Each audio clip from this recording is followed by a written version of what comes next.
Thomas Paine, Sam Adams, Benjamin Franklin. These men spoke up for what they thought was right.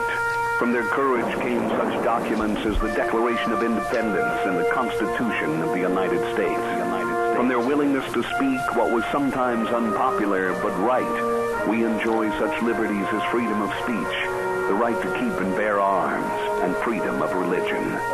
There are those who still wish to oppress our freedoms, and there are still patriots willing to stand up and defend life, liberty, and the pursuit of happiness. Men like Zeb Bell, who honor our founding fathers and what they stood for. It's now time for Zeb at the Ranch, speaking up and defending your freedoms. Brought to you by Magic Valley Les Schwab Tire Centers and all of the other great advertisers on the program. And now, Zeb Bell. I have some definite signs of old age. It's really scary when you start making the same noises as your coffee maker. And did you know, or do you know, how to prevent sagging? Well, it's easy. Just eat till the wrinkles fill out. I like that one. Good morning. Here comes Kate Smith, and God bless America on a Monday. Last Monday of March. Good morning, good morning. Patriots, call in with the pledge.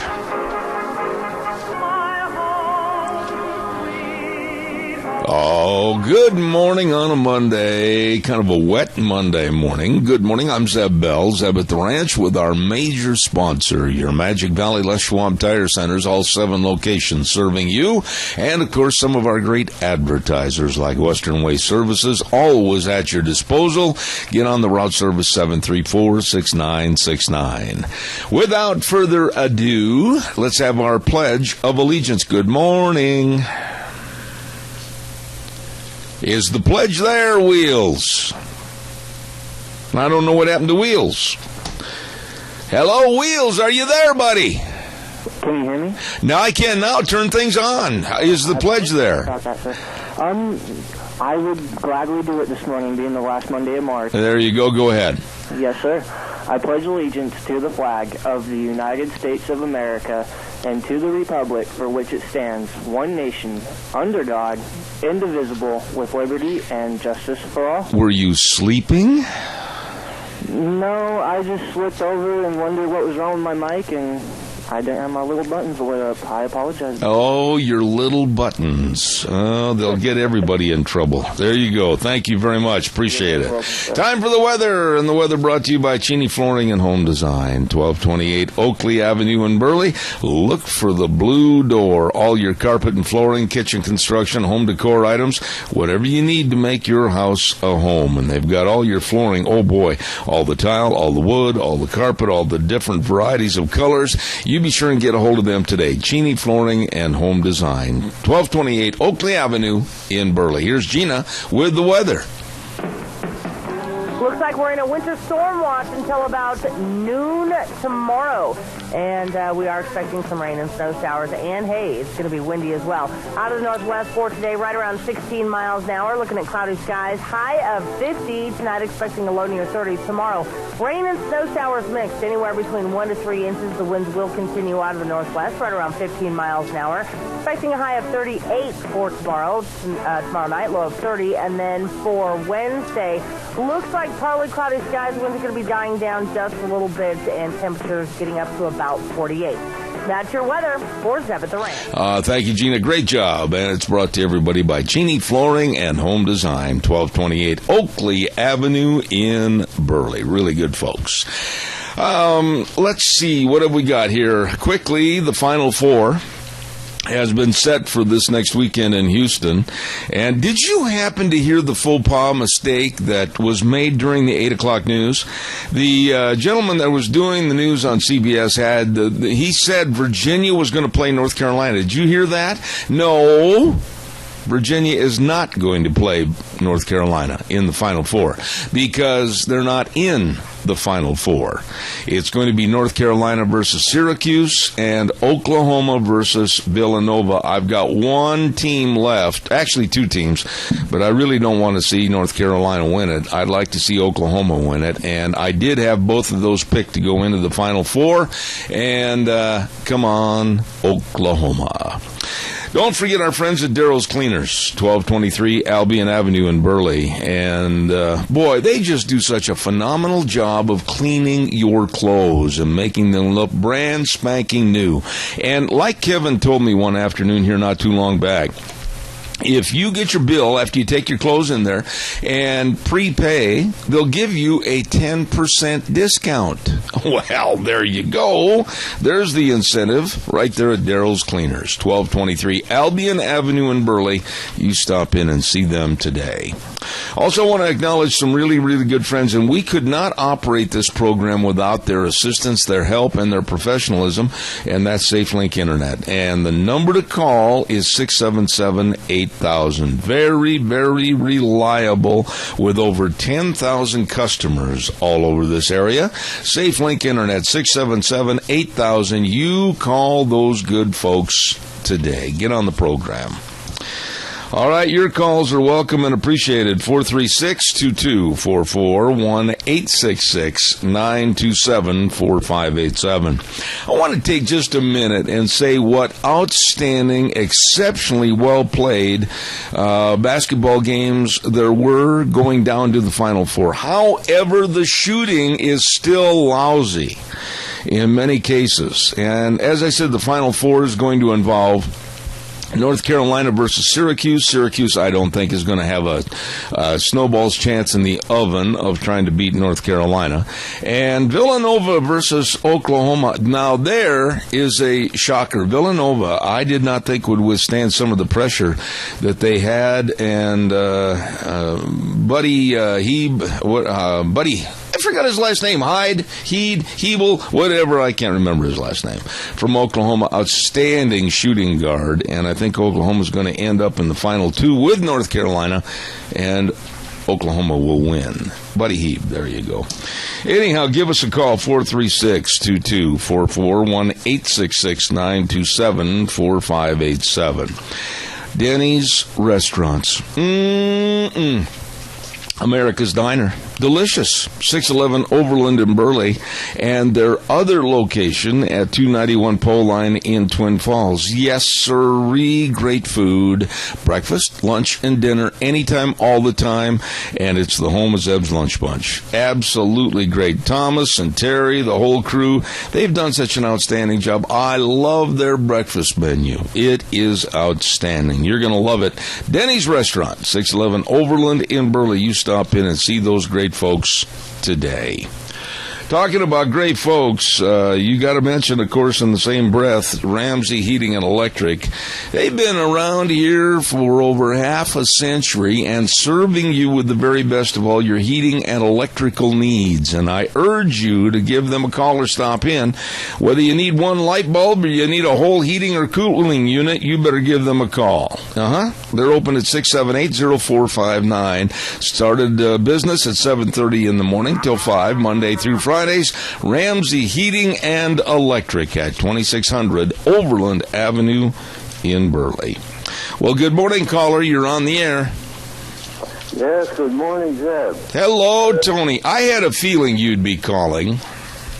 I am calling. All right, sir. We happened to watch Hillary Clinton last night where she was pandering to transvestites, gays, and lesbians for their votes. Yeah. Bruce Jenner was there, or the resurrected Bruce Jenner. What the hell is our country coming to? I don't know.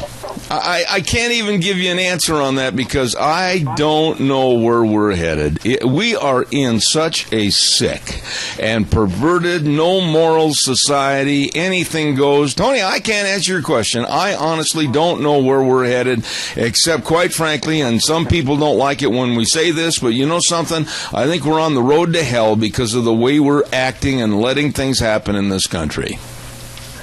Well, Bernie Sanders is picking up all these different states, but the first thing this communist wants to do is bring down Wall Street. Yeah.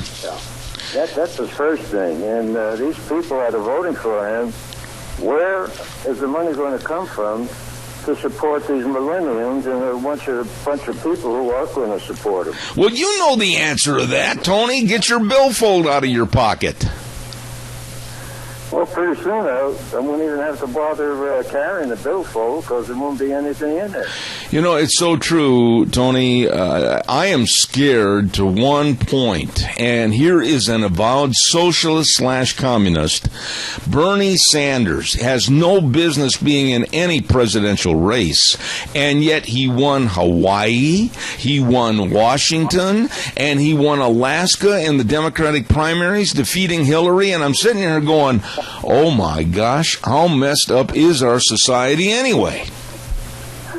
Well, I could be said it this morning. If Paul Ryan and the rest of that people keep attacking Donald Trump and trying to destroy him, it's going to open the door for Sanders or Clinton. And then where will we be? Oh, Lord, please don't go there. I appreciate it, Tony. God bless you and Mary. Have a great day. Thank you so much. Thank you. All right, sir. Yeah, it's shocking, and it's really scary to think that wild-haired Bernie could possibly be within striking distance. Honestly, this is what's really spooky. And then, the FBI is going to come out in the next couple of days, and they have basically concluded their investigation of the email scandal with Hillary Clinton. Now, let's just use a supposition here. Let's just suppose that all of a sudden all turns dark for Hillary Clinton, which I hope it does. But then on the Democratic ticket, we're looking at one name, Bernie Sanders, avowed socialist communist, and wants everything paid for by you and I for everybody else. Oh my goodness. When I heard that he had won and swept Hawaii, Alaska, and Washington, I just kind of slapped my hand to my forehead and said, oh, dark days ahead. Look out. Calls are welcome, 436-2244, 1-866-927-4587. By the way, if you got some money coming back on your tax returns and you need to do some remodeling of your home, I know where you should go. Minnecasia Sales, 1321 East Main Street in Burley, right across from the airport. Zach and the whole crew got a lumber package that'll fit you. They've got all the shingles for re-roofing. Oh, and they've got those great Western windows if you're going to upgrade your windows. I'm telling you, it's all there with a great, great staff at Minnecasia Sales, 1321 East Main Street in Burley. And they bring you on Tuesdays tomorrow, of course, Dr. History. Real quick, tomorrow, I get a chance to go in and have another workout with Burley Physical Therapy and Rehabilitation. Yeah, that doggone hip of mine. Anyway, I'm going in there because they can help me get back to being me. Get up and get going. There you go. Burley Physical Therapy and Rehabilitation, 1263 Bennett Avenue, Suite 2 in Burley. Nick Greenwell and all the physical therapists. They know all the exercises, all the sports medicine. They've got the only hydrotherapy pool in the area with a treadmill in the bottom. Oh, yeah. Like I said, helping you get back to being you. Call for an appointment today at 678-1191. Burley Physical Therapy and Rehabilitation. Really, honestly, nice people. All right, it's your turn to give me a call. I want to say this, and this goes in accordance with what Tony was saying just a few minutes ago on his call. And I want to give you the bottom line on how I feel about this right up front. Obama is saying that they're going to be bringing in many, many more Syrian refugees here to this country. And I'm telling you right now, this radio program is committed to saying no to any more Syrian refugees. I really don't care if anybody calls me a hate monger or a bigot. I don't care. I absolutely am looking out for my neighborhood, my neighbors, my friends. and my family. We are seeing a transition going on in this country that I don't like. And I think I'm in the majority of most. This lack of leadership in this country with Obama, a do-nothing policy against ISIS, Al-Qaeda, and terror in general. And when Obama made a statement this weekend that I just about fell out of my chair, when he said that basically, and I'm paraphrasing, that we, the United States, don't want to do anything to aggravate ISIS any further, and they'll back off, is the craziest thing I have ever heard in my life. ISIS has a goal, and it is to take over and dominate every country in the world. They're not going to back off. They are spreading like a cancer. And this president, this egomaniac that we have for a president, more concerned for his legacy, he, Obama, I'm going to point my finger right at him and say, you are destroying our country and helping the destruction of other countries. I have never in my life been more concerned about anything going on in the world. There is no way, and I was listening to K.T. McFarland, I've been listening to many, many experts, many of them retired brigadier generals, many of them that have been in the military, many of them that have worked in the State Department, many of them that have worked for the Department of Defense. There is no Department of Sense back there. But also our retired veterans. Nobody is saying that there's a way to really properly vet these refugees. How? I ask you, how? If they are refugees streaming out of a country with a knapsack over their back, you tell me how from that original country or the originating country, how are they going to have computer records or anything to tell who they are or what they represent? Tell me. You could walk up to anybody and say, hi, I'm Donald Duck, and how are they going to prove you wrong? And Obama wants to open the floodgates and let many, the statement was kind of put together in favor of people that, well, they're not listening to us anyway. We're going to let many, many more refugees into America. Why do you think they're having problems in Belgium right now this morning? Why do you think they've had so many arrests over the weekend? Because the folks over in Belgium are absolutely livid because they, being the refugees coming in, have destroyed their society. And we're going to welcome that here.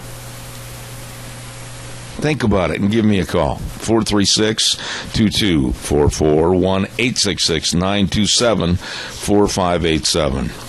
I want to give a lot of credit, hard word to say, to our good friends at Berry Equipment and Rental. We had Juan on the program with us the other day from Burley location, and oh my goodness sakes, they've got all the equipment to get the job done right. We were talking about the Coyote tractors. They've got a great selection, 25 horsepower and up, great deals, and they got some of them with the loaders and everything. Oh man, I'm telling you, they've got the equipment, they've got great warranties, they've got great financing available. You'd better stop in and see them today. They've got 3 locations serving you. Addison Avenue West in Twin Falls, South Lincoln in Jerome, and 159 West Highway 30 in Burley. Berry Equipment and Rental. Absolutely the best. Your turn. Give us a call, 436-2244. You know, I wonder, maybe you're not as worried about what's going on in the world as I am. Maybe you kind of think I'm wrong on this about worrying about refugees coming in.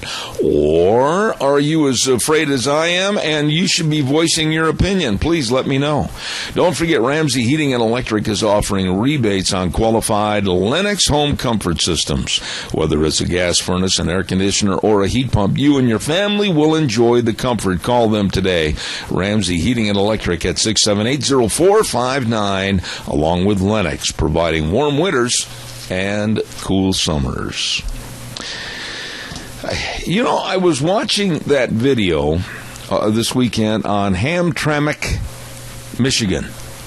It is absolutely now an Islamic town in Michigan. As a matter of fact, it is so, Islamic, that on a speaker system in downtown Hamtramck, Michigan, they have the call for Muslim to go to prayer. This is a suburb of Detroit, Hamtramck, Michigan. And the city council has been taken over by Muslims. The basic schools, etc., around there taken over by Muslims. And Christian churches, their attendance has just absolutely plummeted to nothing. And if you want to look at that as kind of a scare story, you can start at Hamtramck, Michigan. Caller, good morning. You're on the air. Good morning, sir. Yes, sir. The Prime Minister of Israel has issued a statement and said that it's too late for Europe on account of the Muslims all being there. And he said, don't let this happen to America, because we might find ourselves just like Europe, too late. Well, now let me ask you a question. Muslims coming to America. Yeah, okay, let me... A lot of mosques being built in America. Right. And once they got here, and I believe, my belief is that a lot of these ministers, high-profile ministers, and the Catholic Church and everybody, religious, all kinds of religions are involved with the destruction of America. Everybody's involved with this. Of course, you know, they keep saying that there is no such thing as a bad Muslim. If you're a good Muslim, you must obey the laws of the Bible, the Quran. Don't teach yourself. Let me... They want to assimilate in this country. Why do they still dress like Muslim? Yeah. I'm an American, independent Christian. You will have no trouble identifying me. If you see me out there, you will have no trouble, because I'm an American. And we Americans need to wake up. Because as far as I'm concerned, what happened in Europe last week was just a trial run. That's what they're doing. They're trial run. They're testing to see what they can do. I agree. And Brussels is very defenseless. I agree. They already got the neighborhoods out there. I agree. I don't want to see America come to the same thing as Brussels and France. But we're going to do that if we allow these refugees in here. Let me... My suggestion is to read the Bible, and the Bible says not to draw a line. Don't look up with those people. If they don't want to assimilate, you know, a lot of people are not aware of this, but that Navy, our Navy came as a result of the Muslims. We will have no Navy right now if it hasn't been for the Muslim barbarians in California, in the West Coast. And even then, people were smart enough to go. We got all this technology, yet yet our founding fathers were probably smarter than the rest of us today. Right. We are not listening to our founding fathers. They knew what the Muslims were back then. Let me get in here and... We don't know what a Muslim is today. Let me get in here for a second and say this to you, and I want to give me a short answer on this because I've got a hard break at the bottom of the hour. Do you think we've already gone past the line of no return in this country? Do you think it's almost too late when we have a government and a president that is absolutely pushing this upon us to the point where I don't know if we can stop this onslaught of refugees or not?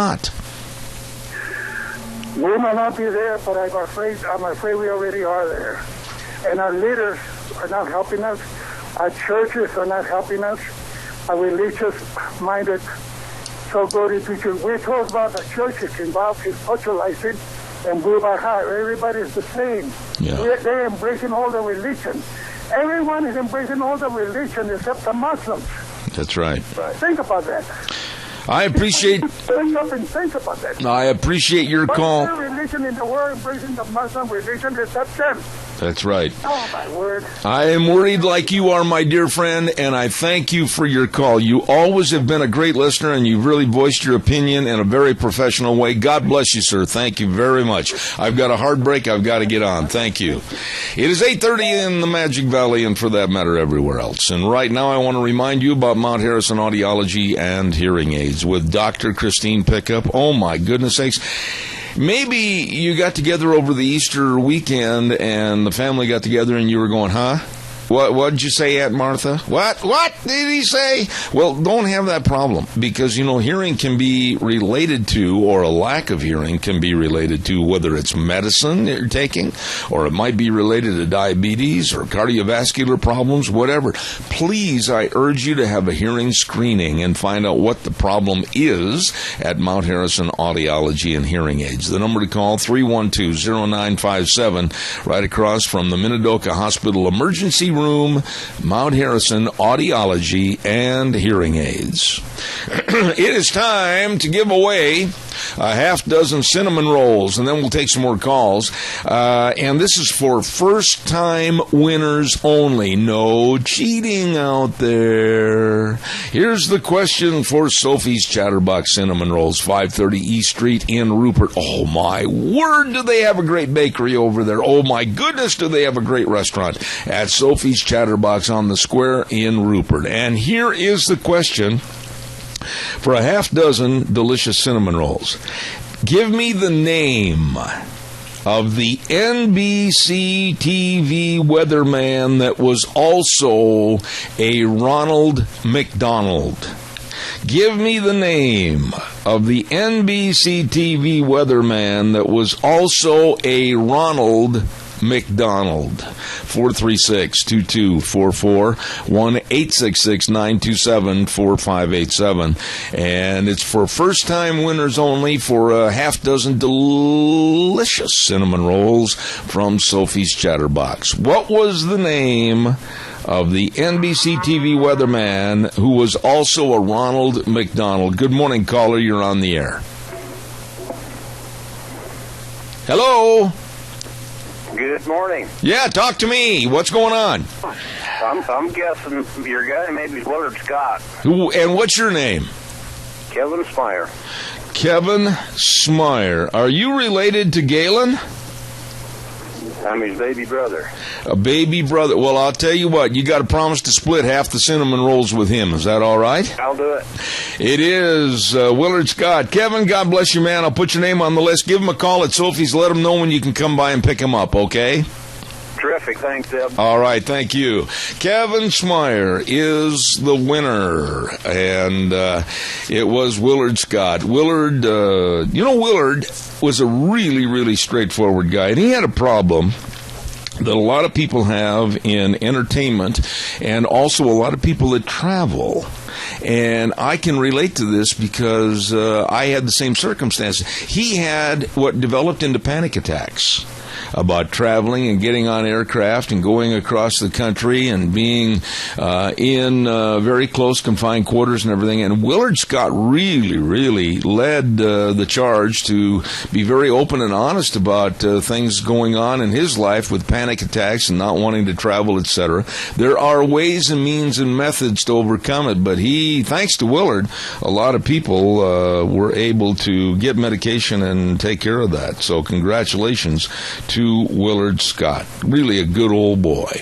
Calls are welcome, 436-2244, 1-866-927-4587. Also want to remind you about Doug's Alternator and Starter Repair at 635 21st Street, El Fresco Road in Hayburn. Number to remember and call, 878-4991. Doug changed the name from Ted's Diesel Electric Service to his own business, Doug's Alternator and Starter Repair, and he can rebuild starters, alternators, and generators. So give him a call, 878-4991. Calls are welcome and appreciated, 436-2244. Caller, good morning. You're on the air. Thank you very much. Good morning, Dad. I I keep hearing this argument, and of course, Hillary is so qualified. Do you think that if we vote her in, that she's going to be able to rein in the Muslims in our country? She doesn't want to. They won't respect her one iota. No. She's a woman. No. And this is a very, very good point that not hardly anybody but you and maybe a handful of others have brought up to me on this program. They will not give a hoot and a holler about respecting her because of their ideology. Well, and then the second thing we need to remember, there is no other rule of law or otherwise that precedes their rules. So they come here and they have their own set of rules. Yep. And don't kid yourself, they're not interested in ours. Okay, no, wait a minute. Chris, I want to ask you this. And I've really taken a lot of heat from some do-gooder liberals that drive me nuts, but quite frankly, they're driving themselves over the cliff, I think. Would you please tell me, honestly, how you could possibly expect a vetting process to be worthy and worthwhile if there's no way of knowing who these people are? Well, you can't see their face even. In a lot of cases. Yeah. How do you identify them? I'm just listening to what you have to tell me because I get criticized, and there's certain aspects of Twin Falls, whether it's through CSI and the refugee center or whether it's with the illustrious Times News or whomever, and I don't know what I'm talking about. These people are all thoroughly vetted. Well, you tell me how a refugee running across the border supposedly is carrying maybe nothing more than the clothes on their back, no papers or anything. Please tell me how you're going to vet these people. Right, and do we have fingerprints on them? We Americans put our fingerprints on everything, and they know who we are, even if we're, dead. But the thing about it is yes, I think you need to get our governor on the phone and ask him to justify why he's allowing so many people to come here to Magic Valley. You know what it is, though? You know what it is. It's a Pardon me? They're paying him. Money. Yeah. Okay, Idahoans, get your big boy pants on, and let's start supporting our state without gifts from Allah. And that's about what you can call it. Yeah, well, Chris, I am really upset about this and concerned, more concerned than upset. Because here we have a president, if you want to call him that basically over the weekend said that there are going to be many, many, many, many more coming into this country, the United States of America. And they're going to be force-fed into communities like here in Magic Valley and up in Boise and around other places in the United States. I don't want these people here. I want a complete stoppage until we can find out a complete vetting and process to find out who and what these people are. And I'm not advocating Trump for president, but you've got to admit that his words that he said over a month ago that caused a lot of friction and trouble absolutely are coming to fruition and truth. How in the world do we know who these people are? We don't. We don't. And the other thing is, we need to go through the communities and truthfully fingerprints on them.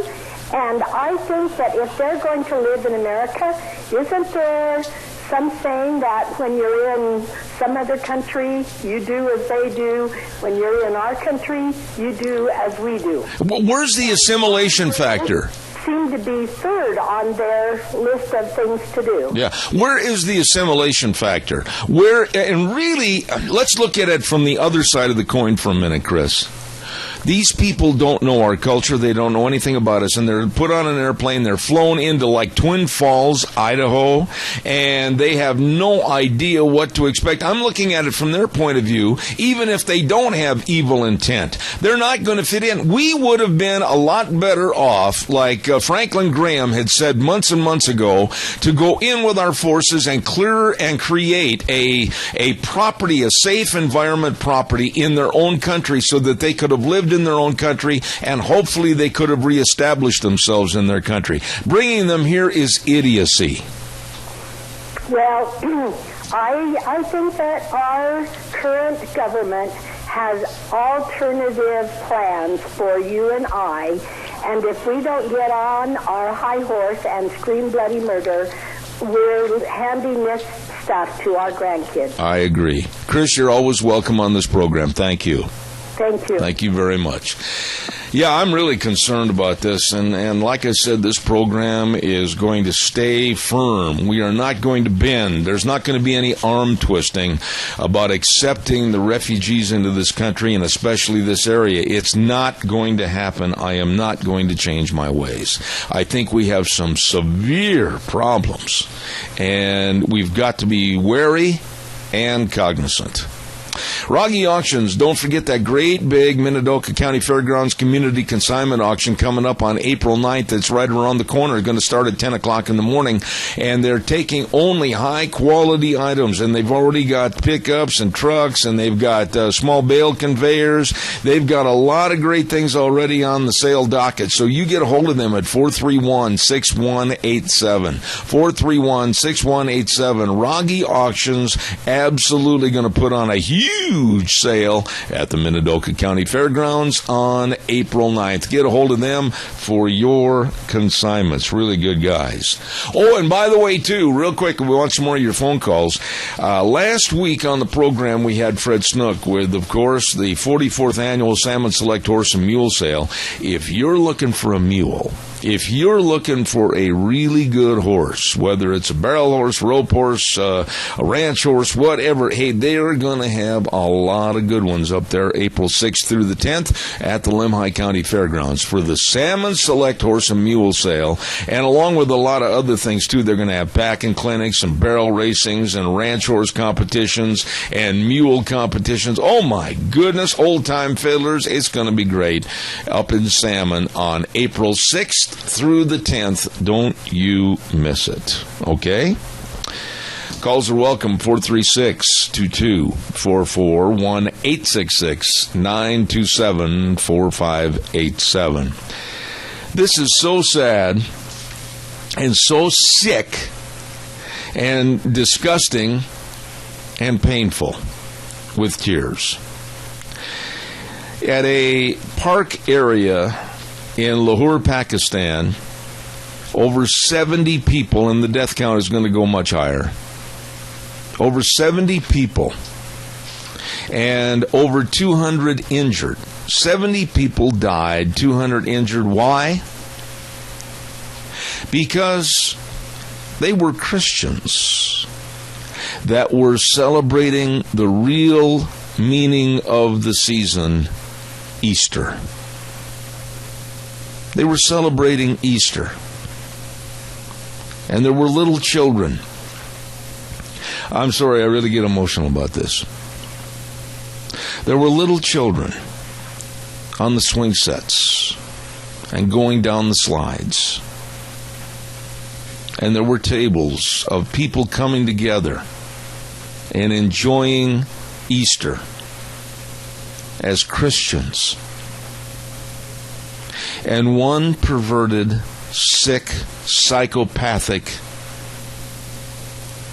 I've got other names, but I've got to watch myself, walked into the park area, a suicide bomber, and pulled the string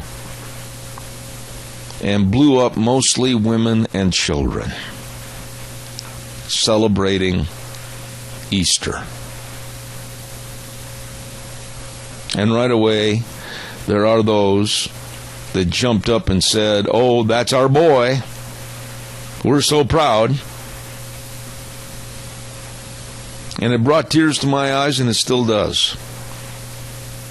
And what was so maddening, when I followed this story with what came off the internet with our various news outlets, our State Department never even mentioned that it was a Christian gathering for Easter.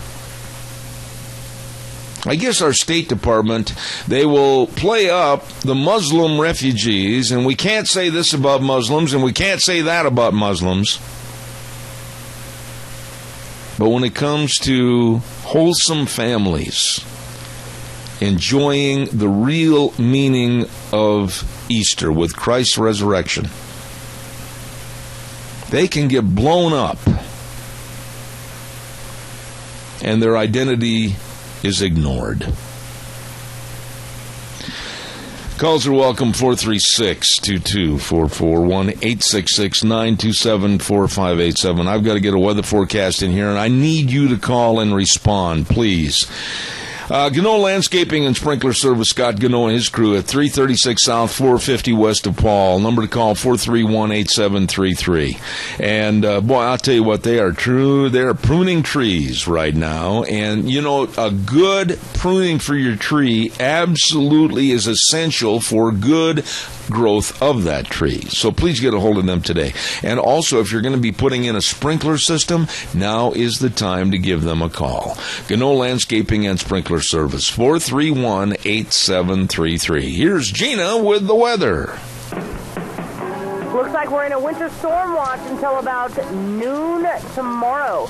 And we are expecting some rain and snow showers and haze. It's going to be windy as well. Out of the northwest for today, right around 16 miles an hour. Looking at cloudy skies, high of 50. Tonight expecting a low near 30. Tomorrow, rain and snow showers mixed, anywhere between 1 to 3 inches. The winds will continue out of the northwest, right around 15 miles an hour. Expecting a high of 38 for tomorrow night, low of 30. And then for Wednesday, looks like partly cloudy skies. Winds are going to be dying down just a little bit, and temperatures getting up to about 48. That's your weather for Zeb at the Ranch. I appreciate that, Gina. Brought to everybody by Gano Landscaping and Sprinkler Service. You call them today at 431-8733. I tell you, folks, the news is not a joyful occasion. And if you really look into the news, look into it, look into these stories, and ask yourself, why? Why are we accepting this? Evil, four-letter word, very easy to say. Evil has permeated our society, and we're letting it grow. Why? Why? Caller, good morning. You're on the air. Good morning, Seth. Yes, sir. You know, there's 70 people that were killed there in Pakistan. And the interesting thing of it is, Muslims died also. These people have no respect for any religion or anybody. They just want to count up the numbers of how many people they can kill. And what for? You know, Keith, it's good to have you back. I saw you drive by and honk the other day, and I appreciate that. But what for? What for, in all seriousness? Why? Why is there today an acceptance of these killers, these absolute destitute of any human value whatsoever? Why? Why are these people doing this? Well, you know, when somebody commits a crime, I'm told that they'll always return to the scene just to make sure that they got the job done or whatever. In some way, they want to get credit for it. Even people who murder people every day. That just seems to be the nature of people. That if they want to kill somebody, they sure want to get credit for doing it. Well, I appreciate your call, and it's people are all about. I agree. It's so good to have you back. Thank you, Keith. God bless you. I'm a little short on time, but thank you very, very much. One other little thing, Zev. This president supposedly has a favorable rating of 53%. I can't believe it. Who's been smoking that stuff? That's very true. That's so true. God bless, man. Good to have you back. Say hello to your lovely wife. Thank you. I sure will. All right. Thank you much. You know, how can you justify what is going on in the world today? I mean, killing for the sake of killing? Killing for an ideology? Killing for a movement? What in the world? And we sit back and we say, oh, well, never happened here. Oh, yeah, it already has. And it looks like it's going to permeate itself in our society even more. And then, when the next happenstance happens, and it will, we're going to be shocked and dismayed, but we're not doing anything to stop it. Don't forget Penetron Soil Conditioner. And that's, of course, by Maisie, a 22-year proven record of increasing yield and quality of all Idaho crops. Speeding germination, reducing crusting, improving stand, stimulating root growth. I love this part. And microbial activity and builds soil structure, too. I'll tell you what, Penetron Soil Conditioner gives faster water infiltration, and it uses less water use. I'm telling you what, this is quite a product. We've had these folks on our program almost every year in the spring for the last couple of years. Penetron treated crops have better roots, better crops. Increase your crop's performance with a proven soil conditioner. Penetron by Maisie. Get the original, not the cheap imitations, and contact your crop advisor today to use and obtain Penetron Soil Conditioner. Absolutely the best. Calls are welcome. 436-2244, 1-866-927-4587. Give us a call on the landline. I just don't understand why we have to put up with this and why we're not demanding. And I mean demanding. Whether it's going to take a bunch of us standing on Pennsylvania Avenue with pitchforks, I don't care, but we've got to be demanding that our culture and our country is sustained.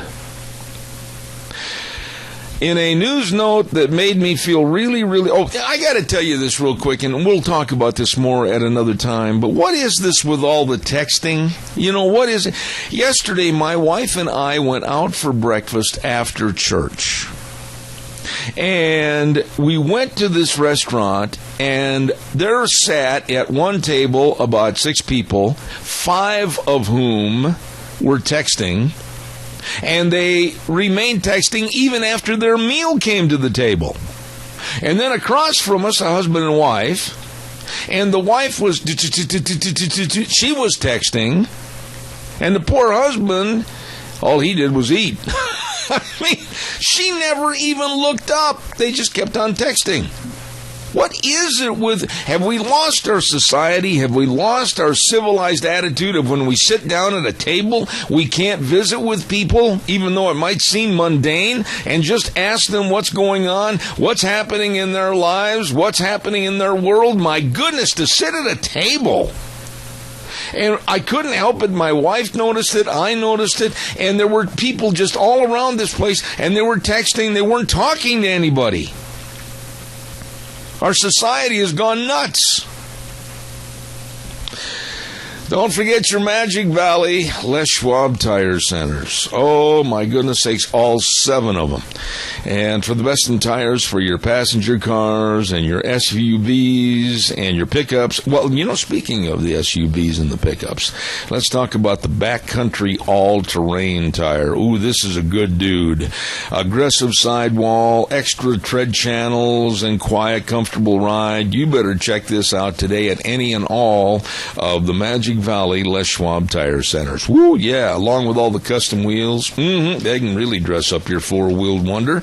And, of course, don't forget, too, the best brake value promise in the industry, the best in front-end alignments and shocks and struts and batteries. Oh, my. They've got professional people that can serve you and get you back out on the road safe again. Lane and Rupert, Dave on Blue Lakes and Twin, Mike and Buell, Mike and Jerome, the Twist family in Paul, John on Poline in Twin Falls, and Randy on Overland and Burley. Absolutely the best. That's not brag, that's a fact. Your Magic Valley Les Schwab Tire Centers. You stop in and see them today. I know I'm getting old because today is Reba McEntire's birthday. Reba McEntire today turns 61. And I can remember in 1982, Reba standing there by the fence, my first year of announcing the NFR, and her holding the microphone, waiting to go into the arena and sing our national anthem. Wow. Wow. How times have changed, and we've all got older. Reba McEntire today, 61. That really makes me feel like an old curmudgeon. I'll tell you, I am. Oh, my goodness, coming up next hour, we've got the Alliance Defend... Oh, wait a minute. First of all, at 9:06, we're going to talk to the Burley Senior Center, Catherine. And we're going to find out what's going on over there with their menus and about the Meals on Wheels and about whether they need more people to help deliver the Meals on Wheels and everything. Then at 9:30, Carrie Kupek with the Alliance Defending Freedom. We've got all kinds of good things coming up next hour, so be sure and call in. Ask questions. 436-2244. Little break and we'll come back. CBS News is coming in next. Let's see if they can keep this newscast without messing up. Here we go. CBS News Old Wheels over at the main studios. I'll be back in 6 minutes.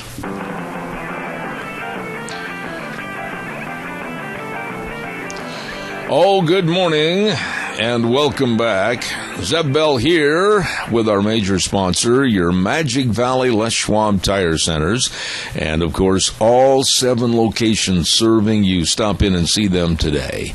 Along with some of our great advertisers, too, like Western Way Services. From the canyons of the Snake River and all across southern Idaho, we're always at your disposal. Western Way Services, we care about our community, our resources, every free man. Western Way Services is lending a hand, always at your disposal. Locally owned and operated, and the number to call, 734-6969. Western Waste Services, and it's spring cleanup time, my goodness sakes. Whether it's the garage, or whether it's the shop, or whether it's the basement, or whether it might be even my office, you're going to need a dumpster, or in my case, about 20 of them. I'll tell you what, fill them up, they'll come get them. They are so good, so helpful. Western Waste Services, always at your disposal. 734-6969.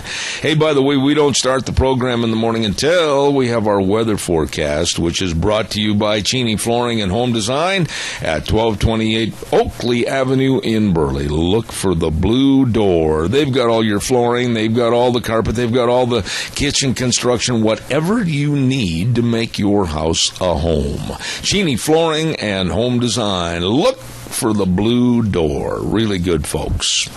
By the way, too, I want to remind you about some really, really dear friends. And they really make it and have made it a habit of being there when you need them to serve you and your family. And that's, of course, Joel Heward, the manager, the family, and staff of Hanson Mortuary. You know, in anybody's family, when there's the passing of a loved one, it's absolutely, like I've been saying, such a tumultuous time to get this done and try to remember this and let them help. Let them help. Always with the highest ethical standards with unquestioned integrity. Hanson Mortuary at 710 6th Street in Rupert. Now, here's the number. Write this down, please. 436-5636. That number again, 436-5636. Hanson Mortuary, serving you. Let's go to the phone lines right now, and we're going to have a visit with Catherine over at our Burley Senior Center on Overland. Good morning, Catherine. How are you? Good morning, Zeb. I'm fine. How are you? Well, you had a nice Easter, I assume. Yes, we did. It was a little cold in the morning, but we seem to make it through. All right. Now, let's talk a little bit about food. And primarily, I want to talk about food there at the Senior Center that is prepared every day. And it's not just for seniors. Why don't you go ahead and give a good plug for anybody and everybody that wants to enjoy a good lunch? Come on in. Talk to us about it. Okay. We would like to invite anyone in the community. You don't have to be 50. You don't have to be 60 or plus. We want everyone to come down and experience a meal here and see the camaraderie, the friendships that are forged here. Today we are having spaghetti with breadsticks, green beans, and tossed salad, and homemade carrot cake. Sounds good, right? Well, I hope there's a piece of carrot cake for tomorrow at our meeting. I will send you one. Yes, I will. Now, the cost is $5 for seniors and $6 for under 60. Oh, my. It's a suggested donation. So we would like to have everyone come out and fill up the chairs. I believe Joe Taylor, a realtor here in town, has also offered to buy a new person lunch. So let's make Joe go broke and have the whole community come out. Oh, my. What a great man, and he's done so much to help the senior center, and I really appreciate Joe Taylor. Now, let me ask you this. How do you go about, you've got a full-time nutritionist and a full-time cook, and they devise all the meals, is that correct? Yes, the meals are approved by a registered dietitian. And our cook is really good about making sure that we have all the RDA recommended parts to our meals. And we do serve lunch from 12 to 1. Okay. Now, what about the Meals on Wheels, Catherine? I mean, the cooks, do they do that as a separate thing early in the morning to get all the meals in those cartons and cases? Well, tell us how that works.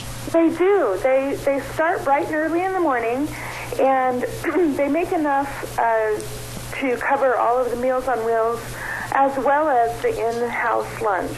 Now, they start packaging those lunches around 10, or around 9, I believe, and then they're out on the road by 10 delivering. Okay, now, as far as, let's talk a little bit about the deliveries itself. Last week we had Dennis on the phone, and he gave us a really good overview of what happens. But now, are you looking for more Meals on Wheels delivery people? We actually are looking to expand our Meals on Wheels program. So what we want is for everyone to think about the people in their neighborhoods, their families, their friends, those people who have had surgeries recently, maybe can't get around as well, someone that you know is in need of having these Meals on Wheels delivered to them. And we would like you to get the awareness out there to them that all they need to do is call the senior center at 878-8646. Okay. And we can get them started on their Meals on Wheels. And as that program grows, we will have to get more people out to help deliver.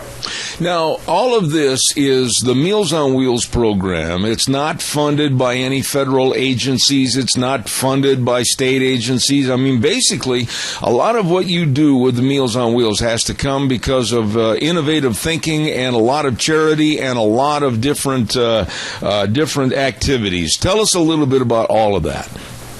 Well, the Meals on Wheels program, we do have some reimbursement through the Office on Aging, through Medicaid, our participants. We get a portion of what it costs to send those meals out. That funding is probably going to be decreased with the new presidency that's coming on board this year. So most of what we do is only provided by those donations through community partnerships and people in the community who participate in our fundraisers and give from their heart. Right.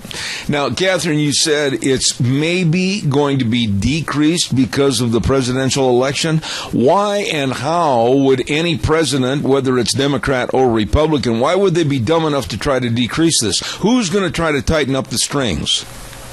Well, I believe that what happened, or several years ago, Obama had passed some funding through the government for the Federal Aging Act. Now that funding has just stayed the same. It's supposed to go through the legislature every year.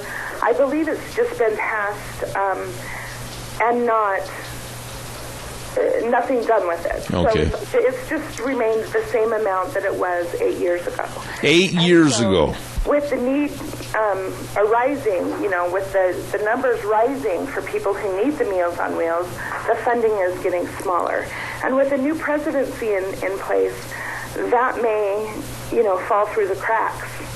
Well, and not get re-accepted. All right, now, what can we do? What can we do? I mean, what kind of a ripple in the water can I create? What kind of a ripple in the water can others create to let Obama's administration and our so-called bureaucracy let them know that this is ridiculous? We don't want to see that funding cut. What can we do?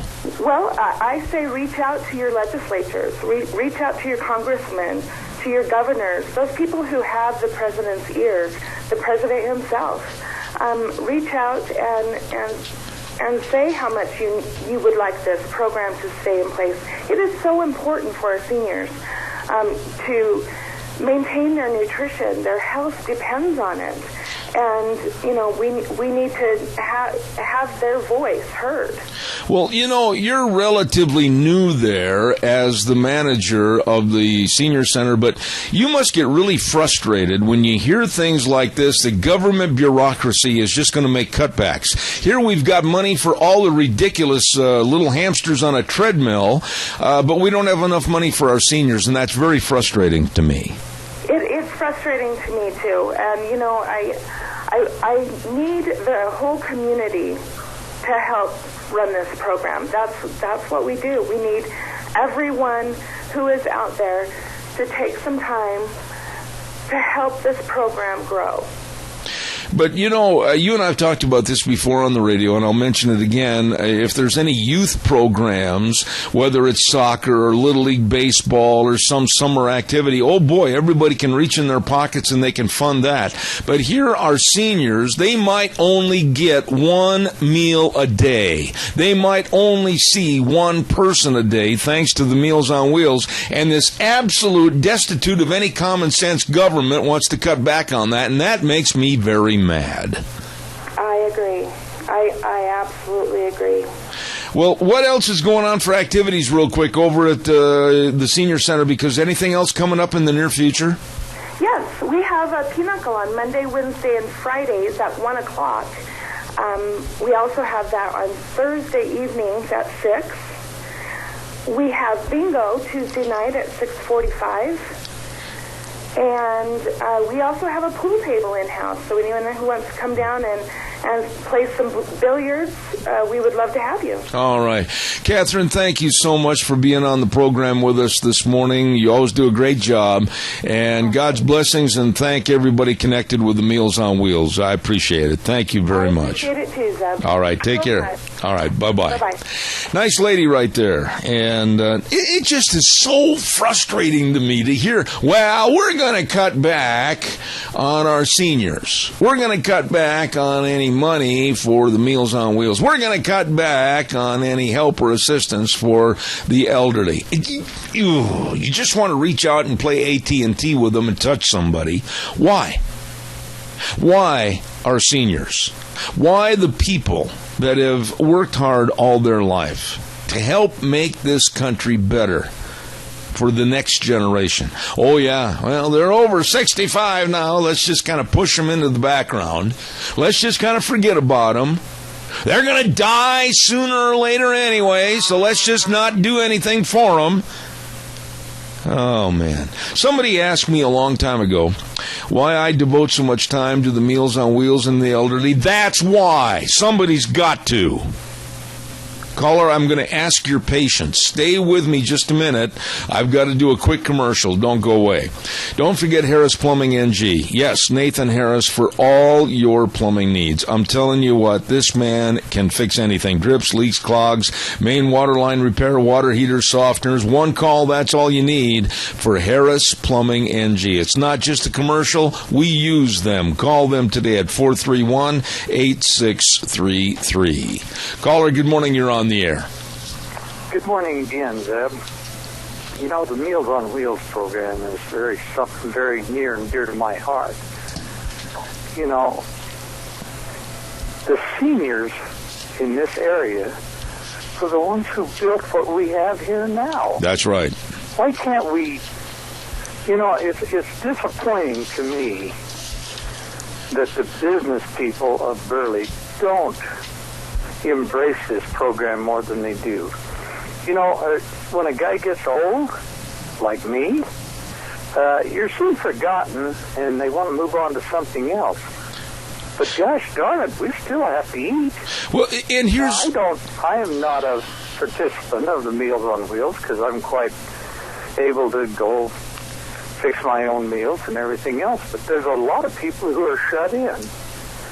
I don't want to see them left out, and because I'm not in business any longer. And here's the thing, Keith, and I think this is not being just theatrical, this is being honest. To a lot of the seniors in our area or any area, and not being able to have the Meals on Wheels available or somebody to look in after them, etc., it's almost a death and a killing by not caring. But why don't the businesses, after all, they're the strong point. I mean, regular citizens could contribute to this also. But it's the business. These people that are homebound right now used to spend their money right here at the store. That's right. Everything in this area. That's right. Don't we want to kind of help these people out? It's kind of an acknowledgement and a thank you, and I totally agree with you. And I'm so glad you called in. I got another one waiting. Keith, God bless you, man. Thank you for coming back and giving us a call. You bet. All right, thank you. Caller, go ahead. You're on the air. Good morning, Zeb. I have always supported the senior centers. You can every year take out a membership, costs you $5, and all of us in this area ought to be doing that at both senior centers. In fact, all the senior centers. There's one at Oakley and one at Albion and Rupert and Burley. And that helps support them too, gives them a little extra money. Yep. What I would like to know is why don't we cut some of this excess money we're giving our congressmen, our senators, and I hate to say the guy at the head of the helm, the word president, their salaries, and give some of that to the people in America that are in need. I just don't understand, Jerry. Jerry, just a minute. Just a minute. In order to have a conversation, I got to be able to come in too. Okay. Why are we supporting them? Why are we giving them money? It makes no sense to me. All right. I sit here and I listen to you and I listen to Keith and I listen to others, and I'm really frustrated because I really compliment you on everything you've done to be in support of senior centers and Meals on Wheels, etc. But it's going to take more than you, Keith, and I. It's going to take a concentrated effort. It's going to take businesses to get involved. It's going to take enterprise to get involved. It's going to take politicians to get involved. Somehow we've got to light a fire under these people to make them realize that generation is not just a doomed generation. They deserve the rights and the respect of what they've done in the past. Well, it's a wonderful program. I've supported it for years. I've helped you support it for years through the Pumpkin Caper. I know you did. And different things you've done. And you've done a tremendous amount, Zeb. Let me tell you that. You are probably one of the number one people in this area to support senior centers. And you haven't just supported one, you've supported two of them that I know of for sure, and probably more because I don't know all you do. Well, it's been a blessing. I think it's very, very, very important for the American people, and in particular the people of the Mid-Acacia area, to support our senior center. Keep it going. I know our Lions clubs and our veterans organizations, all of them help support that. Yeah. They do the best they can. I agree. To see to it stays there. There's a lot of people here that is behind it. We've just got to direct the direction we're going to go after. I agree with you, Jerry. You are the helm. I agree. And leader. You better keep a leading. I'll stay there as long as I can. You'll be one of these days and not be here. Okay. But it'll be people like you, young kids, that get things done. You just keep doing it. All right, Jerry. Thank you very much. You're so kind with your remarks and everything, and I appreciate it. God bless you, my dear friend. Have a good day. Thank you so much. Thank you. You have a great day. Bye-bye. You know, I beat that drum on this program for a long time. But now, let's turn the tables here just for a quick second before I do a commercial. All of us, God willing, are going to get old. All of us might not be working. All of us, or many of us, might not have a spouse. All of us might not have somebody that is a family member to look in on us. And there you sit in that lonely house, and the television is your only companion. Nobody's really checking on you to see how your health is, checking on you to see if you have anything to eat, checking on you to make sure you're taking your medication, checking on you to make sure you haven't fallen, and maybe, just maybe, the Meals on Wheels daily knock on the door with the human compassion of, how are you? Everything okay? Here's your lunch. How's it going? Hey, did you hear about the Final Four? Any kind of a conversation piece for just a little bit gives those folks the incentive to go on for another day. And yet our bureaucrats, in their three-piece suits and their wingtip shoes, they want to cut back on the funding for our seniors. I wish I could look all of them right in the eye. Calls are welcome, 436-2244, 1-866-927-4587. Don't forget Lee's Furniture, Floors, and more at 459 Overland in Burley. Let's talk about dining room. Everybody, I would love to see America get back into the atmosphere of it's supper time or dinner time, and the family is going to be there at the dinner table. No, there will not be cell phones. No, there will not be texting. We're going to try something innovative. We're going to try to talk to each other. Oh, well, that's why you should stop into Lee's Furniture, Floors, and More and check out all the dining room furniture. Absolutely everything for you at Lee's Furniture. And they've got all the recliners, and they've got all the blinds and shutters, and they've got all the bedroom equipment and the expanded sleep center there at Lee's. It's a great place. Lee's Furniture, Floors, and More, 459 Overland in Burley. Really nice people. By the way, when you talk about nice people, that leads me to talk about our friends at Let's Ride. Old Nick and the whole crew over there at Let's Ride. If you don't have a four-wheeler, you better get one. They are so much fun, and they can help. I mean, we use them for a lot of different things other than just going up in the mountains. And using this winter to get out in the corrals and put straw down and everything, I'll tell you what, so glad we got them. Let's Ride, 270 Highway 24, between Rupert and the World, where the fun is sold. They've got all the ATVs. I'm telling you, they got all the accessories. Oh, and by the way, now is the time to get your ATVs, dirt bikes, boats, everything serviced and ready to go vroom, vroom this spring and summer. So stop over or give them a call. 436-4771. Let's Ride, 270 Highway 24, between Rupert and the World. Yes, where the fun is sold. I got time for a quick phone call. Give me a jingle, 436-2244, 1-866-927-4587. Give me a jingle. I wanted to have time this morning, but I don't think I will. I'll wait till tomorrow to tell you about students at Emory University. We started this story last week, and these poor little demented minds, college students with not much brain tissue between their ears, how some of the students claimed they were, quote-unquote, traumatized because someone had taken chalk and wrote Trump 2016 on some of the sidewalks. They were traumatized. Some said they were having panic attacks.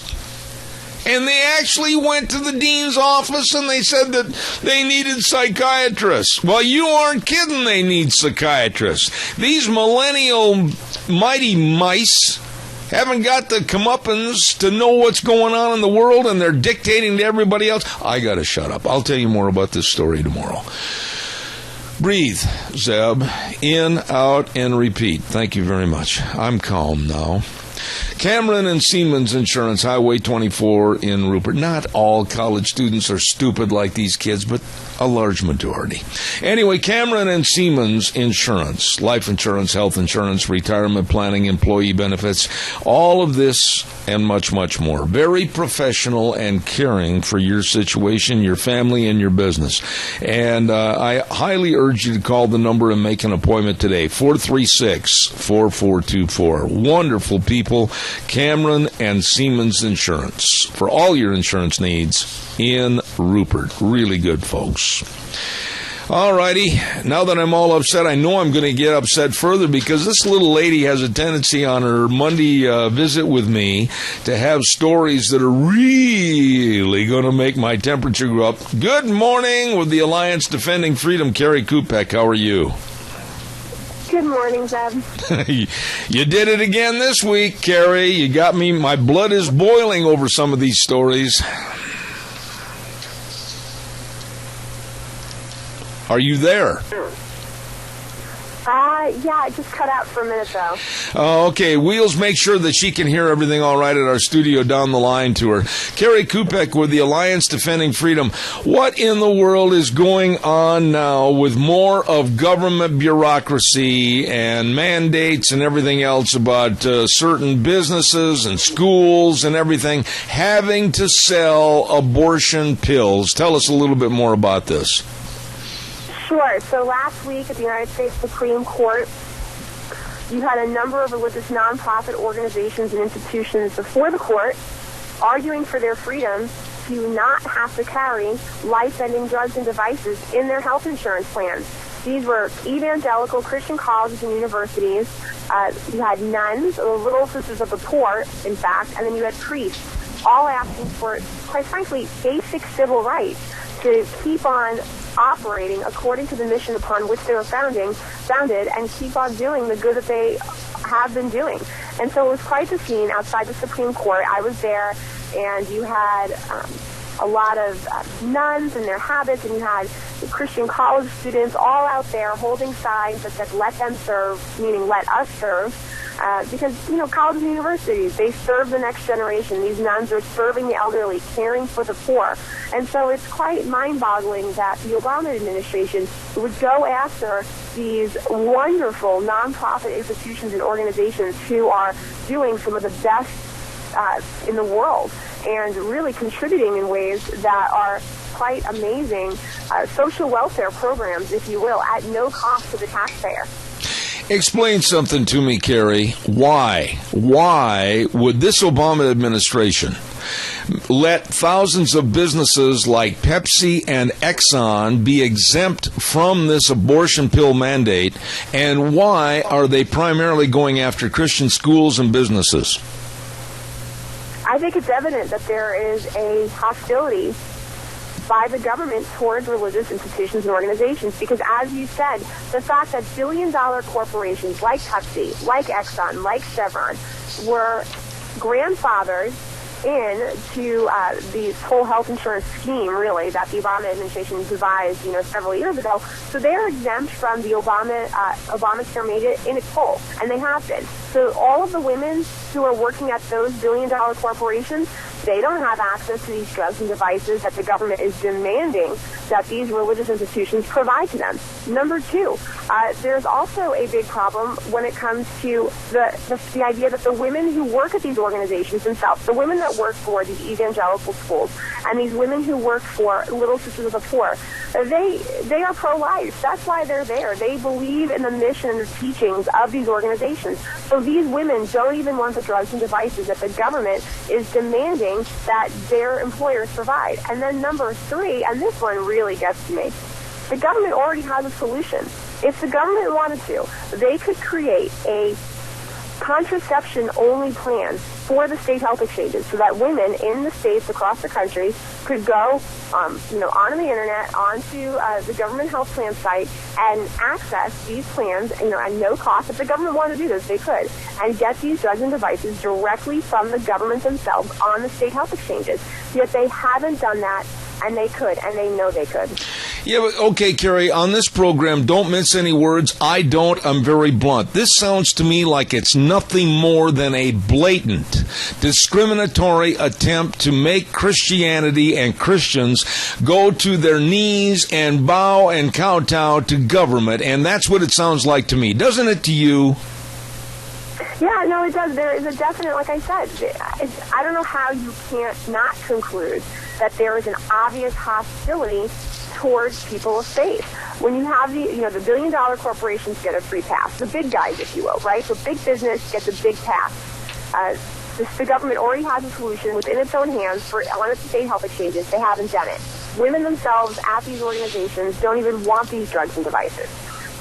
Yeah, there's a big problem, and it's interesting, in oral arguments before the court, this came up, this idea of, well, how come the government hasn't created its own plan to deliver these drugs and devices? And, that's a great question. Why haven't they? Another theme that came up in argument is, why is the government hijacking the plans of religious employers? Because that's what they're doing. You'll hear in the media, and you'll hear the government's argument is, well, you see, we already gave these groups a quote-unquote accommodation. But it's a phony accommodation. It's a sham. What this accommodation is essentially a permission slip that the government is demanding that these religious institutions sign that allows the government to hijack their insurance plans and deliver these drugs and devices through it. So they're still using these employers' insurance plans. And of course, all these religious groups, the Christian colleges, the nuns, the priests, they say, absolutely not. You're still using us to deliver things that go against and violate our faith and conscience. And you're threatening to punish us with fines somewhere in the upwards of, I think it's about $70 million a year. Oh, my. Which obviously is going to drive them out of business. And so what is the government doing here? It's concerning. Let me ask you, Kerry, now, how much of this problem, if any, started in the Bush administration and was carried into Obama? Or was this basically a left-wing liberal Obama onslaught? Well, think about it. This has all come to be with the creation of Obamacare, which is a whole other situation in and of itself, with the idea that bureaucrats can create an overreach authority in ways that we've never seen before, and create this nationalized health care plan, which, as you and I both know, there have been so many problems with it, and the actual cost to people who are forced to buy into it is astronomical. It's really quite something to me. In fact, I was just talking to someone yesterday who doesn't have health insurance. They're unemployed. They're not eligible for Medicare yet, close to the Medicare age. And they're looking into health care in their state, because they have to, obviously.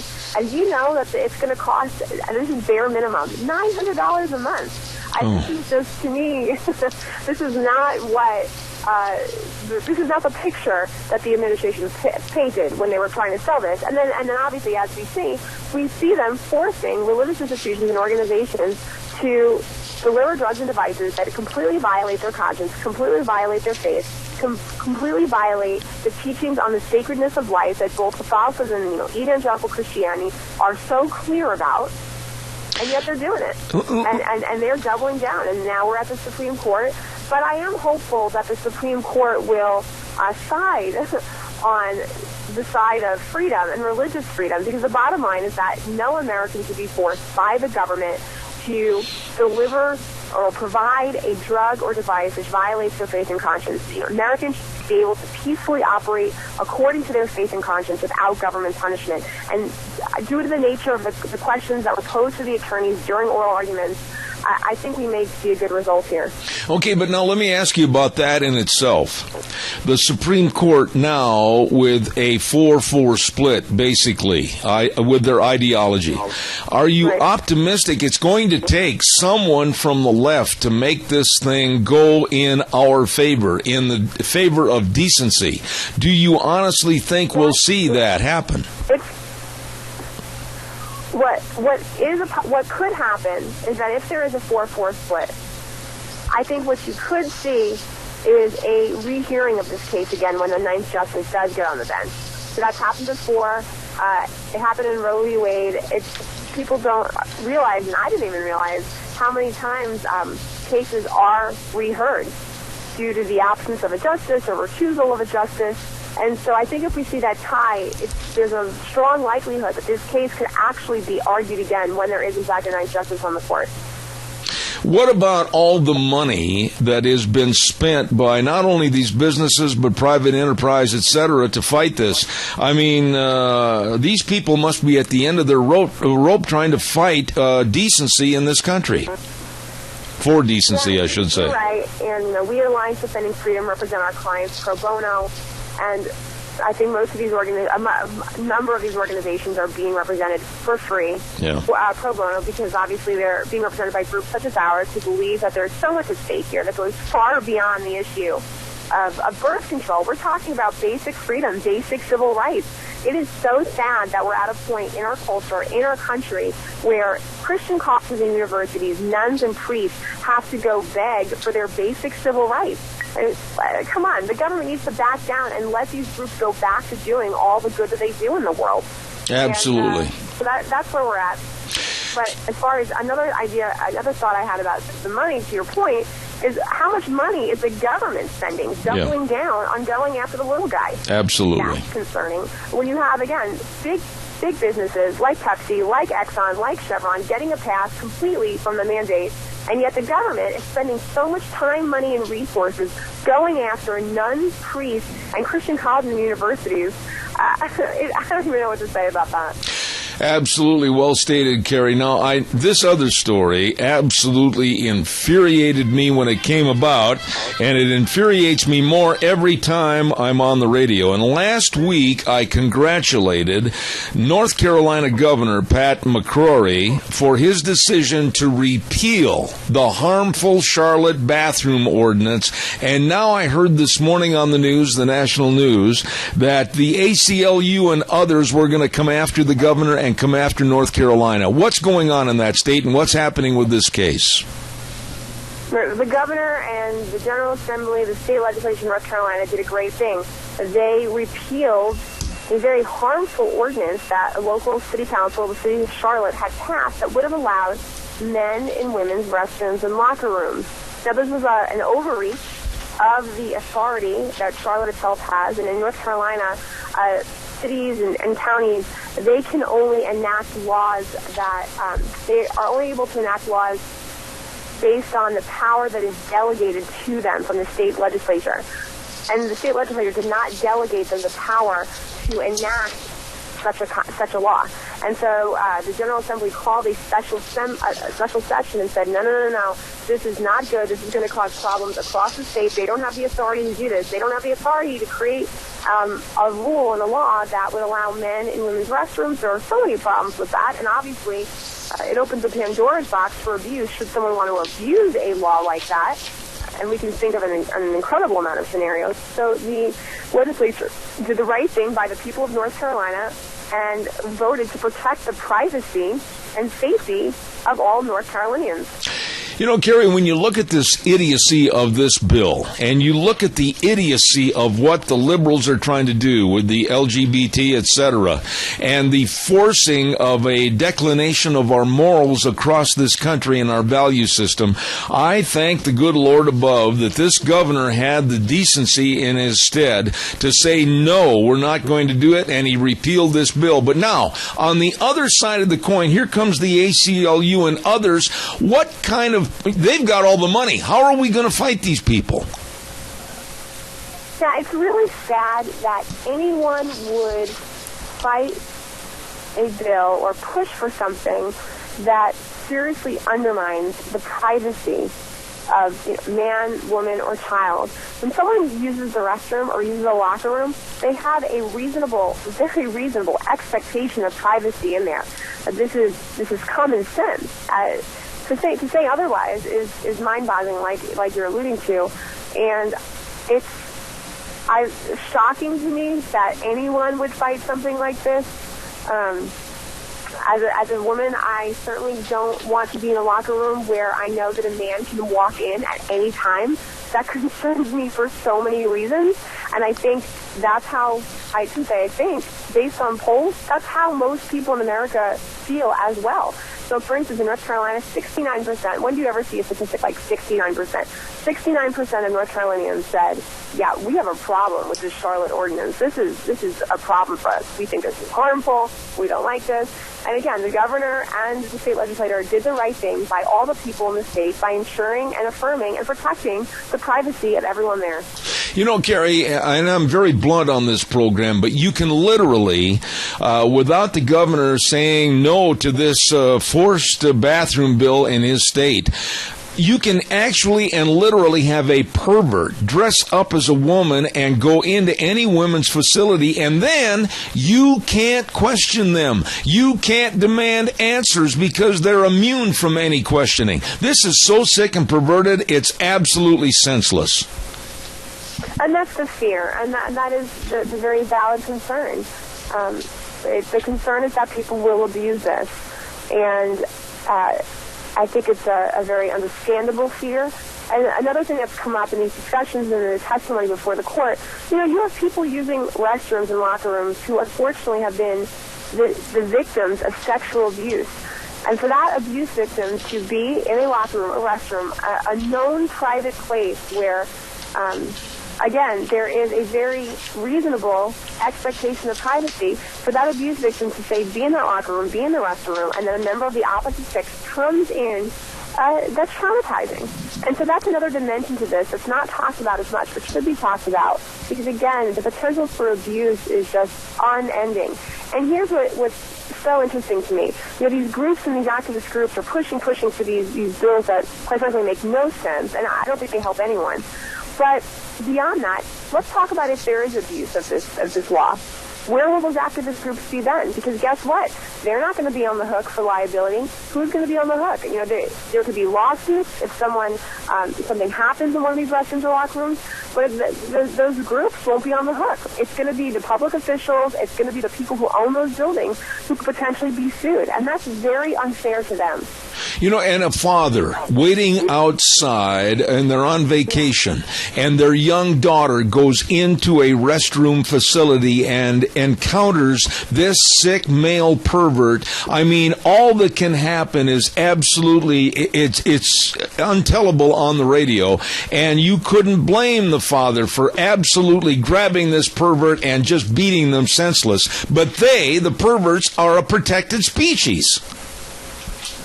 Well, it's really, it's mind-boggling that our culture would, or these groups would really exploit the people who they are sincerely struggling with issues related to their sexuality, right? These are people who are vulnerable people among us, who are sincerely grappling with issues that are very sensitive to them, pertaining to their sexuality. And these activist groups are exploiting them and pushing an agenda that does not help anyone. It doesn't help them. It doesn't help all the people around them.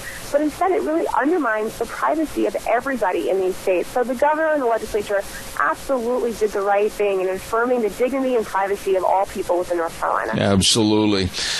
Carrie, thank you so much for all you do on behalf of the Alliance Defending Freedom. And by the way, if people would like to help and they'd like to contribute, what do they do? How do they go about helping the Alliance Defending Freedom? They can go to adflegal.org. Okay. Carrie, I'll look forward to next week's program. Thank you so much again for being on my show. God bless. You too. Thank you very, very much. Very, very nicely. You know something, folks? I'm not going to ever back up. I'm going to tell it like it is. This absolutely senseless. And they tried to push it through here in this area, too. Pocatello, Idaho Falls, Twin Falls, Boise. Bathroom bill to where anybody can go in and use any bathroom or locker room they want to. Think about it. Think about the ramifications. Think about it if it was your daughter. What would you do? How would you react?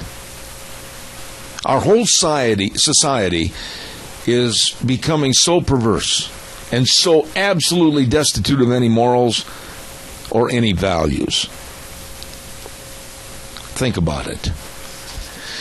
Time for the weather, and the weather's brought to you this hour by Lennox. And, of course, through Ramsey Heating and Electric, rebates on qualified Lennox home comfort systems, whether they're gas furnaces, air conditioners, or heat pumps. And the number to call, 678-0459. Learn how Ramsey Heating and Electric can save you money on Lennox. Here's Gina with the weather. Looks like we're in a winter storm watch until about noon tomorrow. And we are expecting some rain and snow showers and haze. It's going to be windy as well. Out of the northwest for today, right around 16 miles an hour. Looking at cloudy skies, high of 50. Tonight expecting a low near 30. Tomorrow, rain and snow showers mixed, anywhere between 1 to 3 inches. The winds will continue out of the northwest, right around 15 miles an hour. Expecting a high of 38 for tomorrow night, low of 30. And then for Wednesday, looks like partly cloudy skies. Winds are going to be dying down just a little bit, and temperatures getting up to about 48. That's your weather for Zeb at the Range. Thank you, Gina. Brought to everybody by Lennox Home Comfort Systems through our friends at Ramsey Heating and Electric, offering rebates on Lennox. Call them today, 678-0459. You give me a call now, 436-2244, 1-866-927-4587. I'd love to hear from you. You know, really, when you look at our society today and all that's going on and all these little special interest groups that want to change and absolutely subtract from our value system, it just absolutely just drives me right through the roof. I'm telling you that I say kudos to Governor Pat McCrory back in North Carolina. And he said no to any bill that's going to be like the supposed bathroom bill that would allow men to enter public bathrooms and locker rooms designated for women. And naturally, you can understand where it would endanger women, children, and the elderly. This is so stupid. The gender you are is the gender where you belong. And to use facilities other than that is criminal and of criminal intent. And anybody that would sign a bill that would endanger families and their children and their wives and their grandmothers, etc., is a bill that needs to be repealed and thrown in the garbage. And I am so glad the governor of North Carolina stood up and said to the ACLU and others, bring it on. Calls welcome, 436-2244, 1-866-927-4587. Come on, give me a call. I want to hear from you. Please give me a jingle on the landline about any of the subjects that we have talked about so far for this morning. Another story that really, boy, I can attest to this. You need to be aware of what they're saying, that we might have another severe year of vole infestation in southern Idaho. Oh, my goodness. I don't think I can stand another year of vole infestation. It's terrible. The other day we moved a couple of haystacks. And I was just absolutely shocked as to the voles and the mice underneath that haystack. And what they have done to my property with all the holes, I mean, literally, I cannot walk around the east and the south end of my roping arena because of the holes. Seriously, it's that bad. And I know that they're calling for another real bad spring and summer. These rodents can damage pastures and lawns and gardens. They've got my front lawn. I pride myself on my lawn, and Deanna and I really work hard to keep it looking nice and everything, and they have got holes, and they just chewed up everything. And they can destroy your gardens. They can kill trees, and thank goodness, and this isn't a commercial. I'm just telling you, Certified Pest Control with Kevin, he came over here and really helped us, and that's just telling it like it is. And they're supposed to be even worse this next year, so be prepared to get rid of them and kill them. They're going to be a predator that's going to cause you all kinds of problems this next summer. The voles and the mice going to be, they say, the worst year in a long time. Calls are welcome, 436-2244, 1-866-927-4587. While I'm waiting for your call that I think is coming in, I want to remind you, too, about Cutting Edge Curbing. These are really nice people. Sarah and Mike Baxter, and they can give you an estimate right now. They're going to get busy. You better give them a call right now at 808-3360 or 260-2583. And they offer a wide variety of colors and stampage on the curbage, and great value and beauty to your property. So please get a hold of them today. Cutting Edge Curbing. Add a lot of beauty and enhancement to your property. They're located at 424 16th Street in Rupert. That number again, 808-3360. You give them a call today. Coming up next hour, I want to talk about this a little bit. We are very fortunate. We have a gentleman by the name of Michael Stumo, and he's going to be talking about what it's going to take to get America back to being America again. How are we going to retain the jobs? How are we going to build up the businesses? How are we going to do things like we used to do when we were a strong country before everything started going overseas, and quite frankly, our government didn't do much to help hold people here. And now the Obama administration's, with the TPP and other trade agreements, I think is absolutely destitute of any value to us whatsoever. Then at 10:30 this morning, I really look forward to this, because from the Center for Consumer Freedom, we're going to have a gentleman on the air by the name of Will Coggins. And he's going to tell you to be very wary and not send any money to the Humane Society for the United States. I have said on this program for a long time that they are absolutely not worthy of one red cent. They are not the humane people you think they are, and they actually do a lot of harm, more so than any good. And we're going to be talking to him about dogs and cats and horses and everything else. And Will Coggin on at 10:30 this morning with the Center for Consumer Freedom. Should be really interesting, and I'm looking forward to that conversation.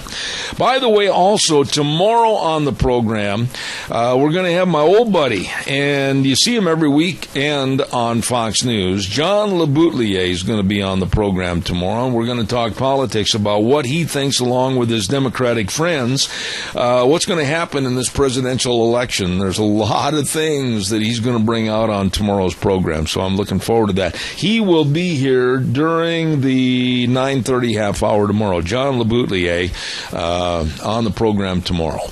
We are going to take a little break for about 6 minutes and turn it over to the big boys from CBS and see if they can come in and mess it up, and we'll be back just in a short period of time with our next guest. Don't leave. Zeb at the Ranch. We will continue.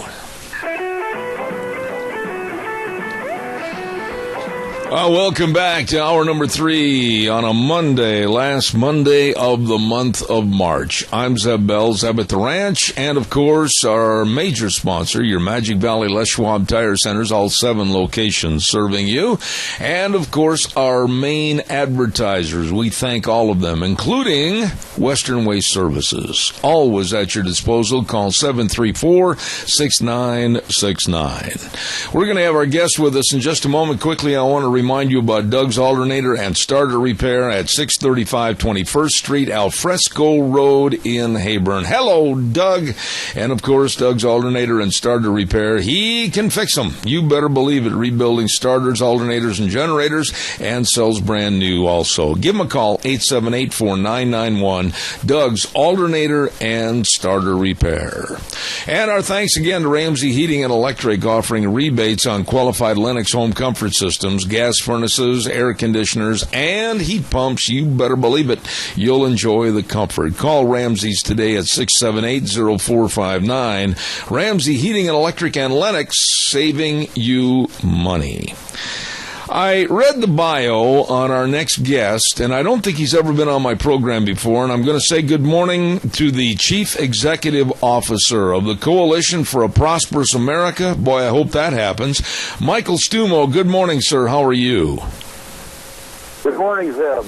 Glad to be here. It's a pleasure on my part to have you on the program because after what I read about your competitive strategy for the United States, I think you and I are on the same page. Give us a little bit of a explanation as to what is the Coalition for a Prosperous America. Well, we are a unique combination of a national organization, nonprofit, a unique combination of manufacturers, farmers and ranchers, and labor. And we work against stupid trade policies and to produce more in the U.S. and produce more of what we consume and to protect U.S. sovereignty from international trade agreements. You know, Michael, I hope you don't mind if I just call you Michael. Is that permissive? Of course. All right.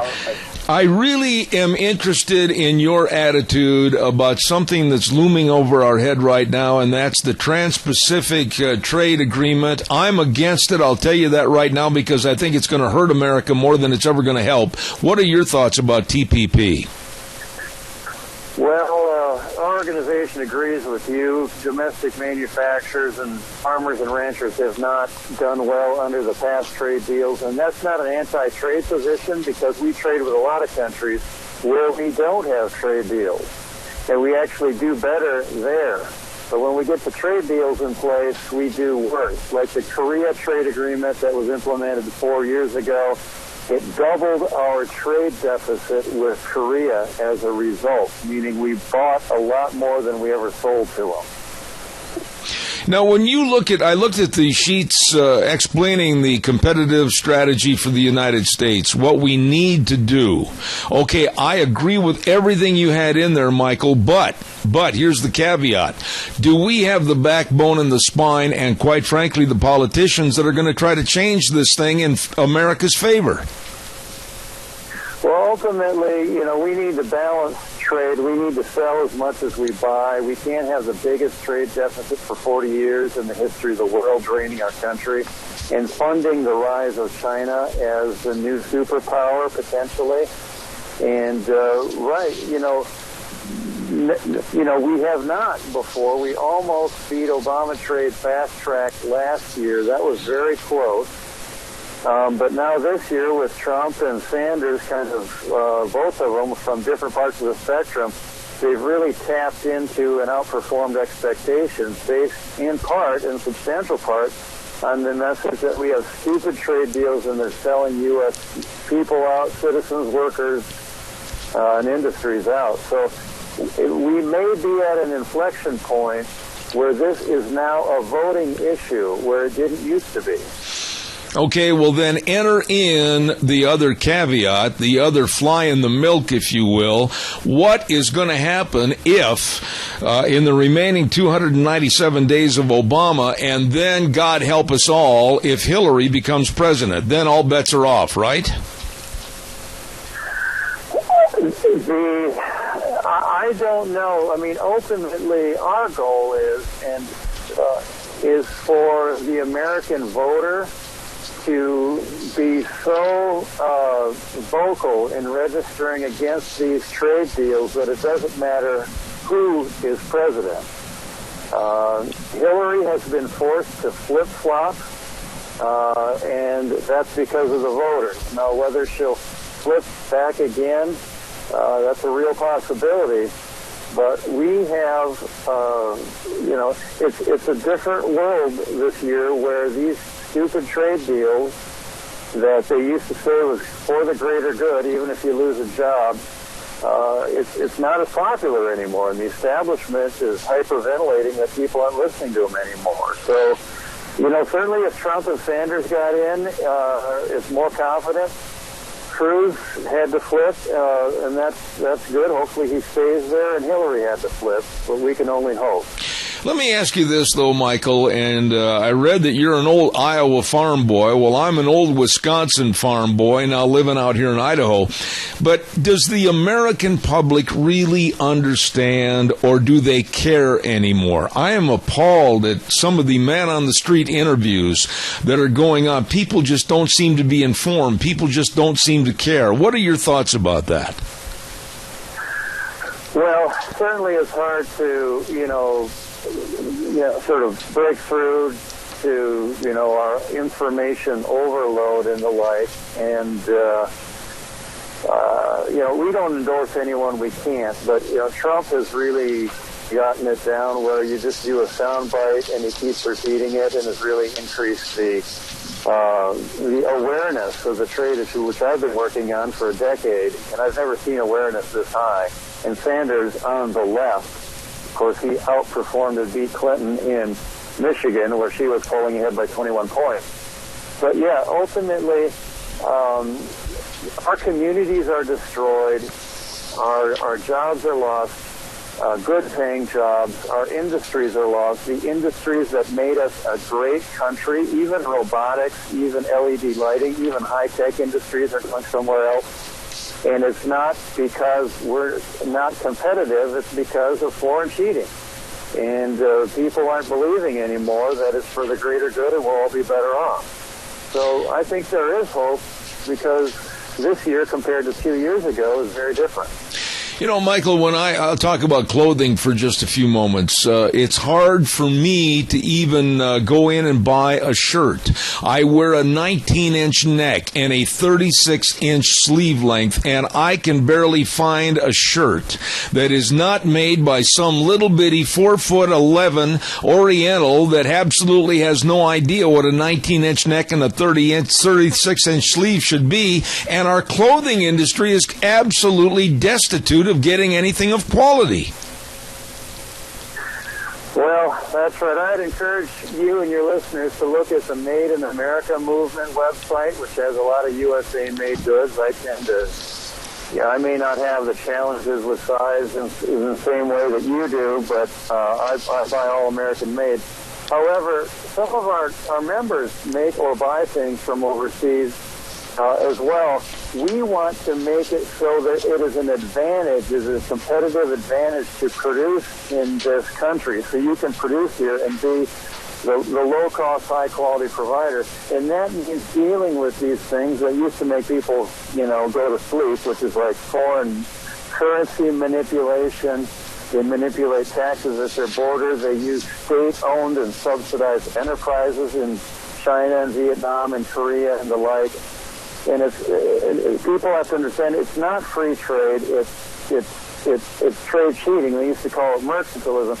But ultimately, we want to make it an advantage so you can make a lot of money producing here, even if sometimes you have to buy overseas right now. So we need to produce everything, but we just need to produce more of what we consume here and make it an advantage to do it.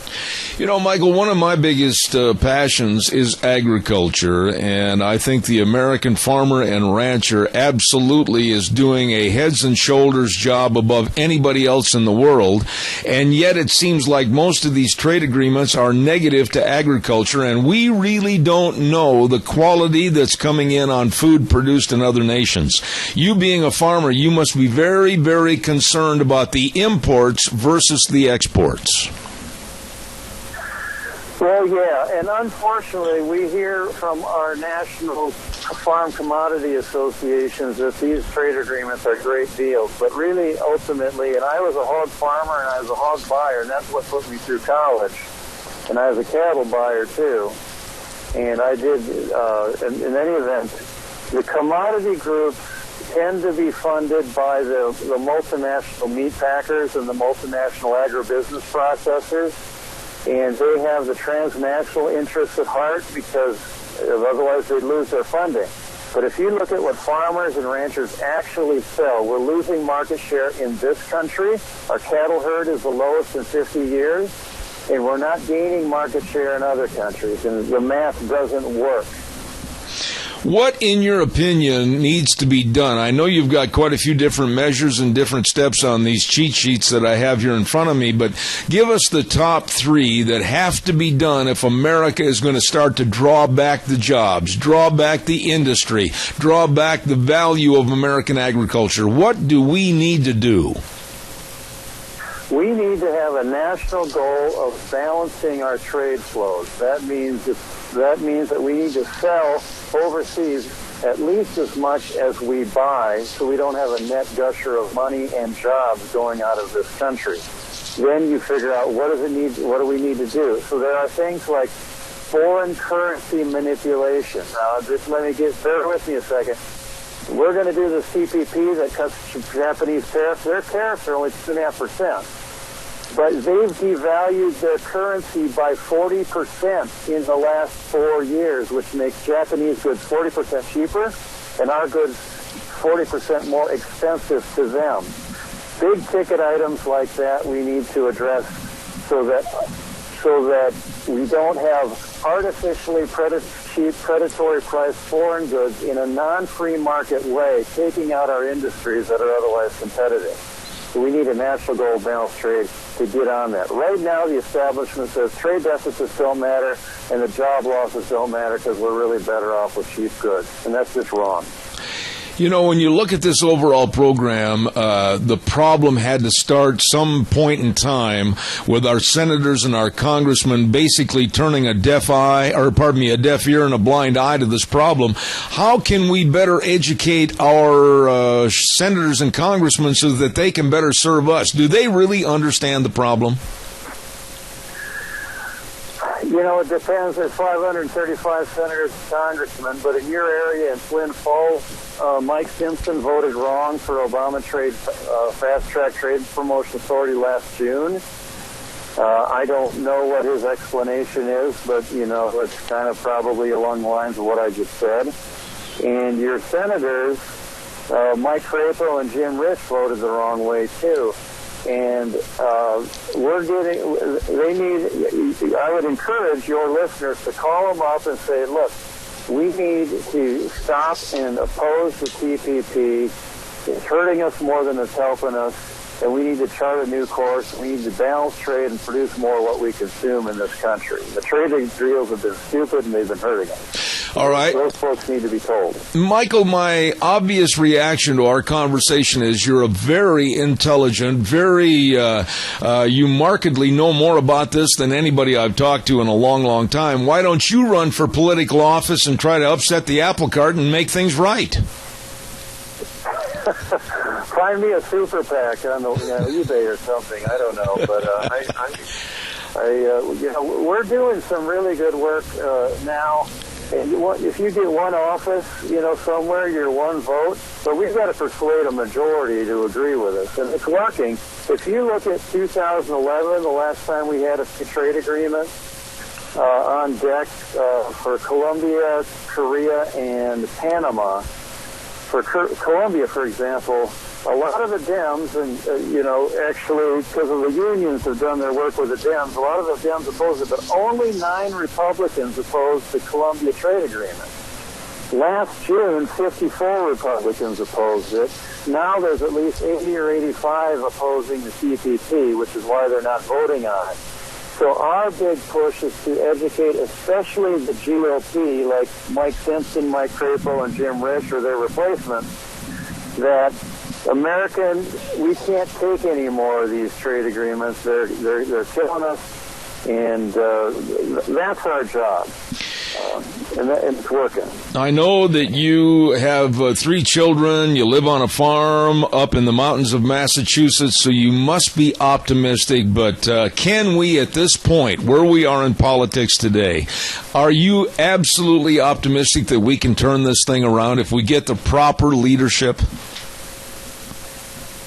Yeah, I am, because number one, I already told you how the populace and the Congress is switching on us now, or going our way. But also, when you look at industries where just little test cases where you have there's trade enforcement cases where you can get duties or tariffs on subsidized incoming goods, that are taking out our industries. And every so often we win one of those. We'll get 100% duties on them to bring the import costs up to fair market value. When that happens, you see a pretty quick boomerang in new plant capacity and new employment within a 6 or 8 month period, so long as the plants are still in existence. So if you do something now, if I were king and did something, now to equalize and make, equalize these trade cheating, you would see a pretty quick bump in U.S. employment production where we still have it. Mm-hmm. And then you would see longer-term investment coming to the U.S. to produce, supply chains of future products that, because we know it's an advantage here. Because we invent a lot, but then we make it in China. Well, let's invent it and make it here. So you'd have both a long and short term. So I would be optimistic. All right. I can guarantee you one thing. I'm going to keep your name and number on my file. You will hear from our program again to have you back with another conversation. The Chief Executive Officer of the Coalition for a Prosperous America, Michael Stumo. Michael, God bless, and thank you for an excellent interview this morning. I appreciated it. Thank you, sir. My pleasure. All right, sir. I'll have you back. Thank you much. Very interesting gentleman that broke it down into strategic points as to what needs to be done with our government and how we can make America strong again with our economy and our currency programs, our trade programs, etc. And I certainly appreciate Michael Stumo for coming on the program this morning, Chief Executive Officer for the Coalition for a Prosperous, listen to this now, for a Prosperous America. Gee, wouldn't it be nice? Calls are welcome, 436-2244, 1-866-927-4587. I want to get what you think about this. Give me a call. I am so sick and tired of hearing Obama and hearing Harry Reid and hearing anybody else that stands up on the television screen and says, oh, well, this trade agreement is going to be good for this, that, and the other, and it seems like it always adds more benefit for the other countries. What about for us? Let's really look at the bottom line. What is going to bring money here? What's going to make family situations better? What's going to create better retirement funding through businesses and offer more benefits for their workers? Let's think about us. Oh, the minute you say, let's think about America first, why, you can't do that. That's being selfish. Why? Why is it being selfish when our government is supposed to be looking out for us first? Don't forget, on Thursdays, we have an excellent segment called Cassia County School Days. And I'm very, very high on a couple of businesses that have been with us since the very beginning on the Cassia County School Days as my trumpet section goes off on my phone. And I want to say thank you to A Child's World at 1308 Overland in Burley. Spring is here, according to the calendar, not for the snow that we had early the other morning. 1308 Overland in Burley. By the way, they've got all the spring clothing, and you can stop into A Child's World and draw a spring egg for a discount on all the merchandise. Oh, my goodness sakes. And they've got the Cherokee scrubs, and they always have free gift wrapping, too, at A Child's World, 1308 Overland in Burley, along with the Ambulatory Surgery Center on 1344 Highland Drive in Burley. Oh, my goodness, let me tell you, if you're in need of some outpatient surgery like knee arthroscopic surgery or life-saving colonoscopy or hand surgery, please get a hold of them and call them and find out how they can save you a lot of money. 677-8888. That's the number, 677-8888. Ambulatory Surgery Center and A Child's World, bringing you School Days in Cassia County on Thursdays at 10:10. All right, it's your turn. 436-2244, 1-866-927-4587. I'd like to hear what you have to say. You know, for once it would be great to have Obama. It won't happen with him, but it would stop me in my tracks if they would really be concerned about America and really be concerned about Americans and our welfare. Well, we've got to do this, that, and the other thing for these people over here or this country over there. Wait a minute. What about our people? What about the folks that get up in the morning and work hard every day and they just can't make ends meet because of all the regulations and restrictions that our government is putting upon them? What about our senior citizens that we talked about just a little bit ago? Nobody seems to care. Oh, just let them die. Get them out of the way. That seems to be the attitude. What about our kids? There is not an educational... Boy, when I listen or watch some of these man-on-the-street interviews, let me tell you, folks, it's scary. Oh, and you might say, well, they handpick some of the dummies and they handpick some of the way out there's. No, in most cases, they don't. All the media outlet centers that I've talked to, they're as concerned as I am, like the Media Research Center and others, that a lot of the millennials go and coasting through the school systems and they don't have a clue. They don't have a clue about our currency. They don't have a clue about our debt. They don't have a clue about our national security. They don't have a clue about anything. Now, I'm not blaming all young people by any means in any way. But boy, it's a generation to be really concerned about. They, in general, don't have a clue. We've got to do something in our school systems to really bring back and evaluate the value of our flag, our Constitution, and quite frankly, the value system of this entire country. And I don't think it's being done. I know people are trying hard. God bless my dear friend George Mass and others. They're trying hard. Caller, I've got 1 minute before the hard break. Go ahead real quick, please.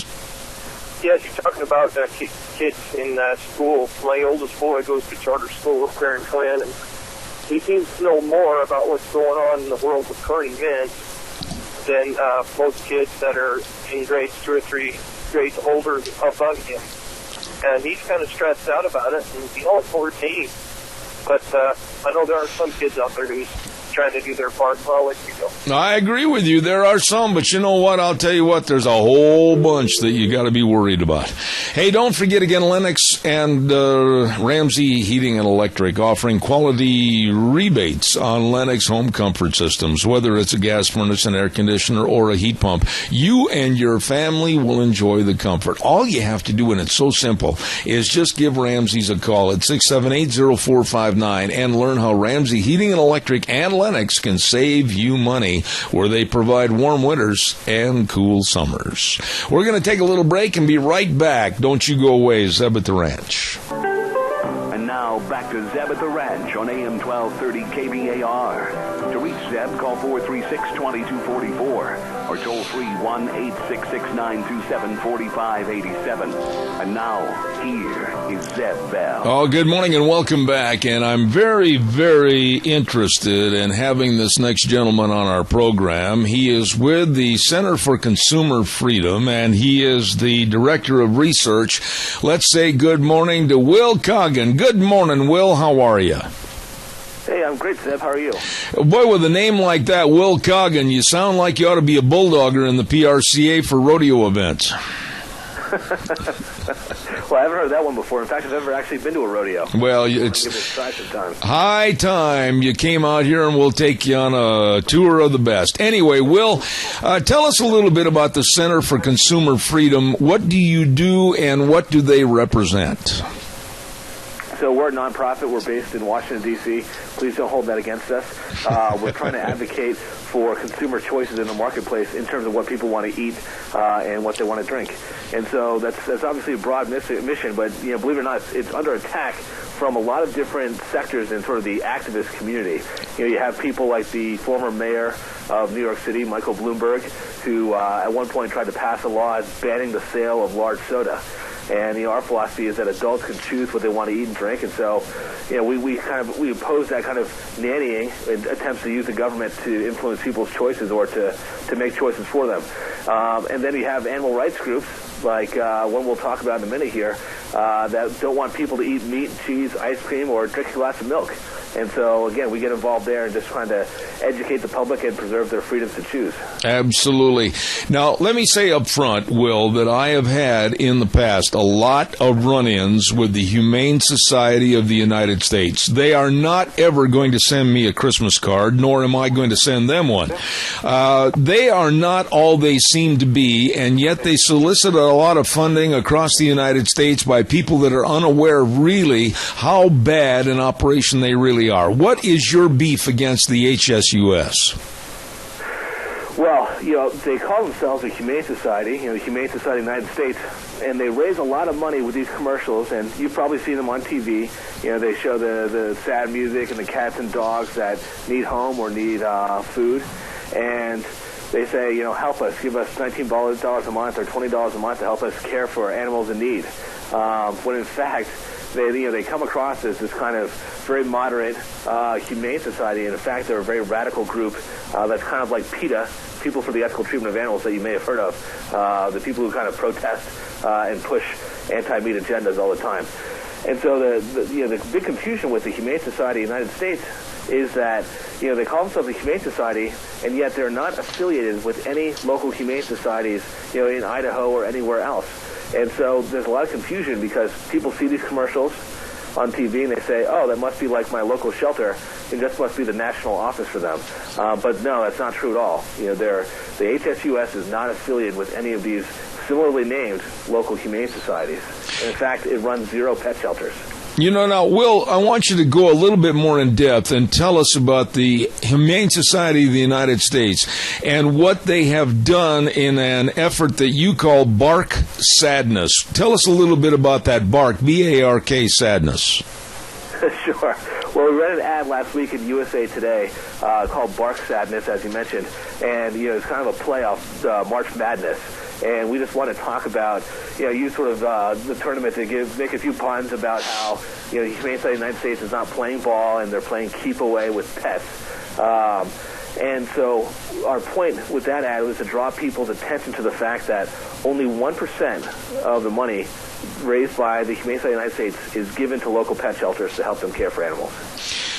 When I look at the HSUS and I look at their very insidious means of how they advertise and what they really want, and I'll say this and you can correct me if I'm wrong, I believe one of the main goals of HSUS is to stop any and all animal usage. I'm not talking about abuse. I'm talking about animal usage, whether it's 4-H, whether it's FFA, whether it's a rodeo, whether it's a horse show. It doesn't make any difference. These people only have one goal in mind, and that's to stop any animal use. Would you agree with me or not? Yeah, I'd say that's absolutely the direction they're going in, is that they think that use is abuse. And I think that's, it's a crazy position. It would be very crazy for 99% of America to try to say that, having a dairy cow so that you can get milk is intrinsically a form of abuse. I don't think that's the case at all, but they do.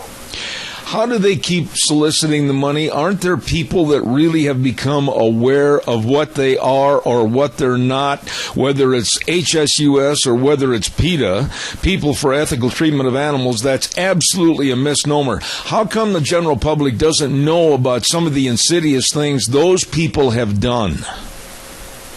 Well, I think more and more people are getting the message, and thanks to efforts. We have our campaign, but a lot of people, whether they're hunters, whether do rodeos, whether they're in agriculture, they are spreading the word more and more about, hey, there's this group called HSUS that sounds nice, but they're actually a bunch of PETA-type wackos, and they have a very radical agenda.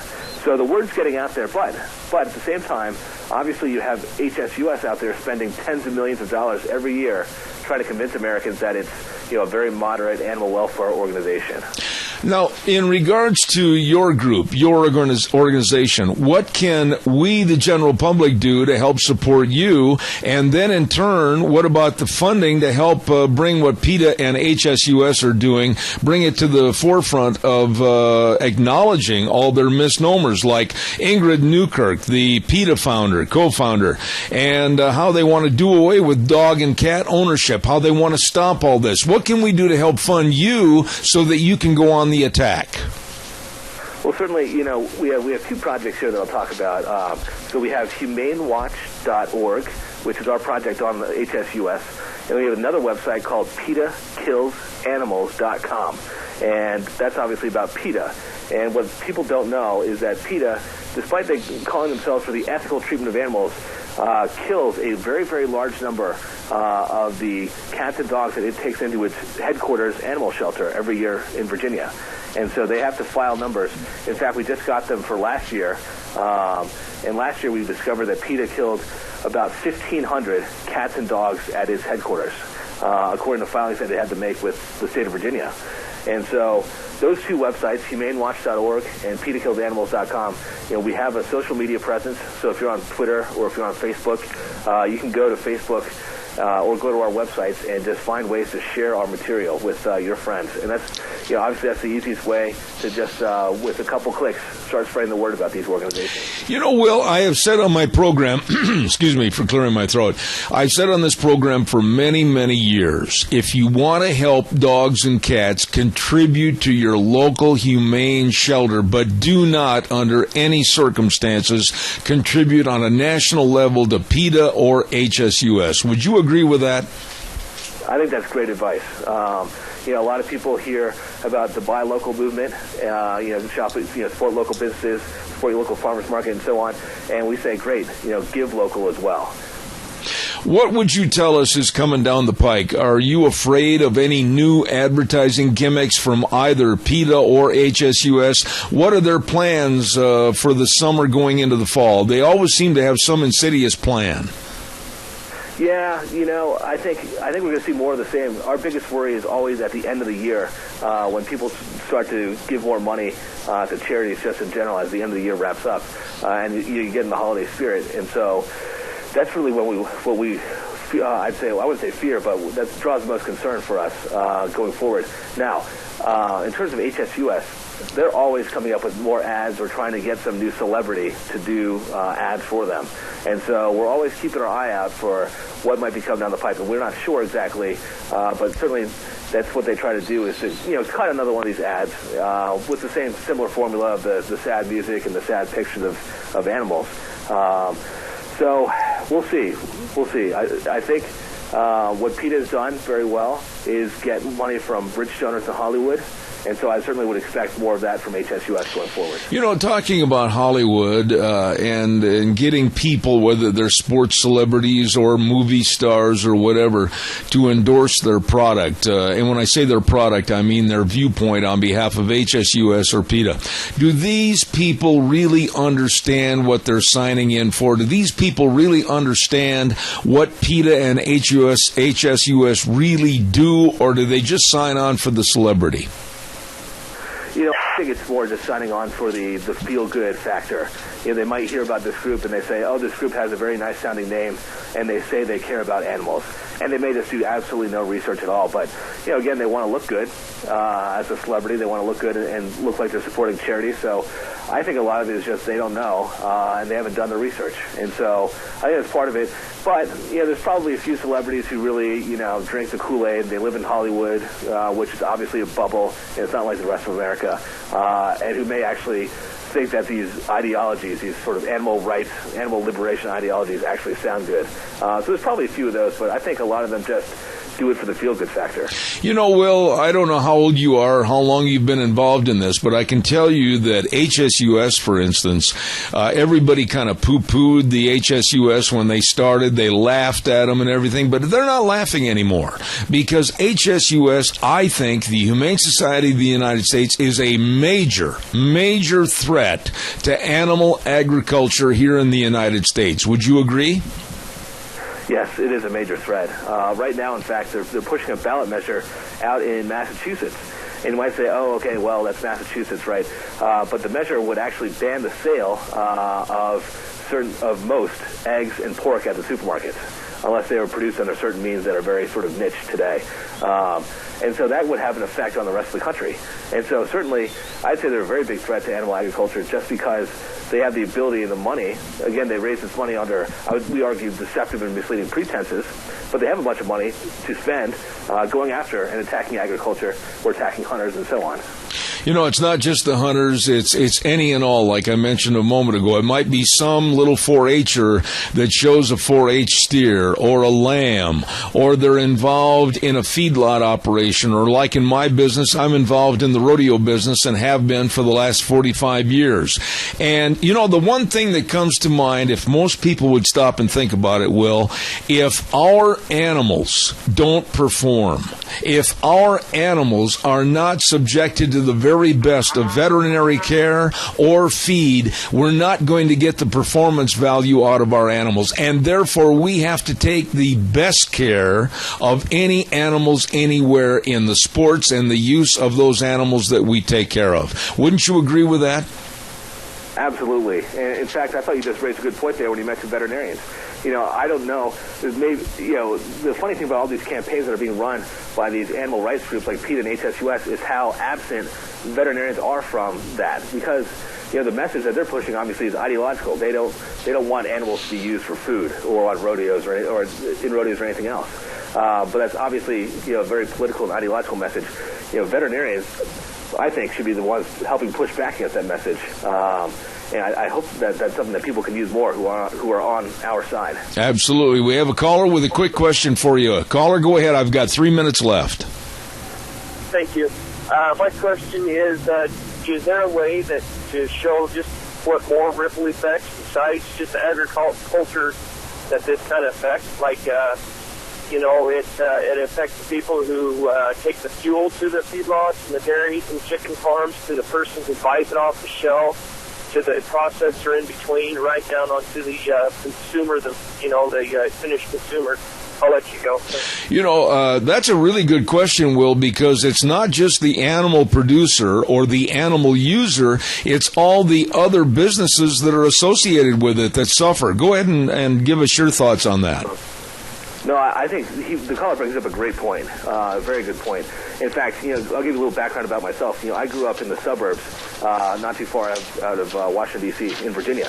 And, coming into this, I've been doing this for a few years now, but coming into this, I had no background in agriculture, so I didn't know just how deep agriculture's roots were and how many people this kind of activism affected. So certainly I think that's a great point, and we have to look for ways to do that. I would just say briefly, our communications is, you want to find something that can really resonate with people. Most people these days have no background in agriculture, especially the ones we talk to. We're trying to communicate to people who might be giving money to HSUS, and, they live in cities and suburbs. So, we often just leave it at farmers and ranchers and kind of have them at front. But I think certainly people need to know. I think there could be a good shift to just expand it and just bring it down to everybody he was talking about in rural communities who are affected by this. Absolutely. Will Coggin, the Director of Research at the Center for Consumer Freedom. Will, I'm going to put your name in my book and call you back in the future to have you back on the program. I hope you'll come back.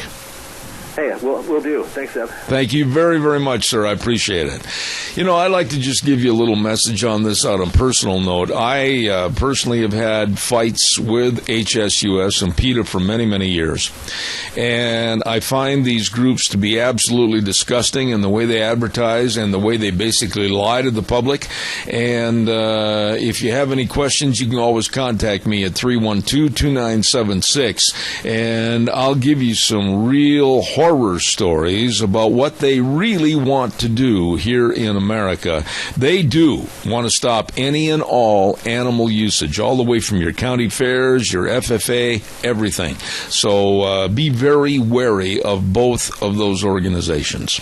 We've got to get the weather in here. My goodness, I'm running late. Wheels is sitting over there with his hand over the button, and I'll tell everybody that it's brought to you by Scarrows Meats, 331 North Road, Jerome. The number to call, 324-7657. They are changing the way we eat, one delicious bite at a time. Oh my goodness, your hometown meat cutter, and they are great. I'll tell you, Don and the rest of the crew at Scarrows Meats in Jerome. And right now, here's Gina with the weather.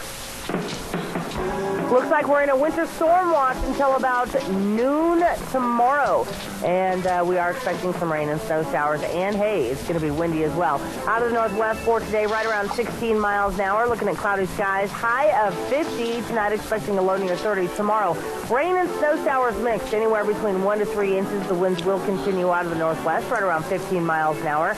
Expecting a high of 38 for tomorrow night, low of 30. And then for Wednesday, looks like partly cloudy skies. Winds are going to be dying down just a little bit, and temperatures getting up to about 48. That's your weather for Zeb at the Ranch. Great job, Gina. Thank you very much. And, of course, your weather brought to you this hour by Scarrows Meats. Delicious. You know what? Scarrows Meats at 331 North Road, Jerome, changing the way we eat one delicious bite at a time. You get a hold of them today. Oh, my goodness. Let's see, what else have I got here on the calendar for this Monday, the 28th. I think we're pretty much caught up on everything, and I want to remind you that tomorrow morning, Busy Tuesday, once again, we're going to have an open forum at 8:06 in the morning, and all kinds of different topics, and, of course, your input. And then at 9:06, Frosty Woolridge. I'm really looking forward to having Frosty on the program tomorrow, especially with the way certain events have changed, like the refugee problem over in Europe, and then our President Obama saying, we're going to take a lot more of those numbers here in the United States. And Frosty and I are going to talk about that tomorrow morning at 9:06. Then John LeBoutelier is going to be on from New York City, and he's going to talk to us about their television program they have on Fox News, where he and Pat Goodell and Doug Shane, they all sit there and they talk about politics and what's going on in the presidential race. So John LeBoutelier, he's been on the program many, many times in the past. And I said Shane a few minutes ago. I meant to say Doug Shane, pardon me. And he's going to be on the program at 9:30. And then Dr. History will be on at 10:06 tomorrow morning. And at last count, Doctor told me that he is being listened to now with that segment on our program, Zeb at the Ranch, in over 112 countries. Woohoo! We're getting out there. Hey, by the way, don't forget Red's Trading Post. They're getting out there, too. And they've been in the 1936 historic Old Town Twin Falls location for a long, long time. Their address is 203 5th Avenue South in Twin Falls, and believe me, they've got a great selection, great big selection of new firearms from Browning, Beretta, Weatherby, Ruger, Benelli, Smith & Wesson, Winchester, and all the ammunition. But you know, above all that, they've got the people that work there that really know guns. So stop in. Great customer service. They've got all the sights and the optics and the knives and the reloading and gun cleaning kits. They've got it. Oh, speaking of reloading, for the hard-to-find powder for reloaders, they've got it right there at Red's Trading Post, 203 5th Avenue South in Twin Falls. And I'd like to also mention, too, that coming up in April, we're going to have a special gun segment right here on the program highlighting our Second Amendment. So Red's Trading Post and Ryan are going to be a big, big part of that, and we look forward to it.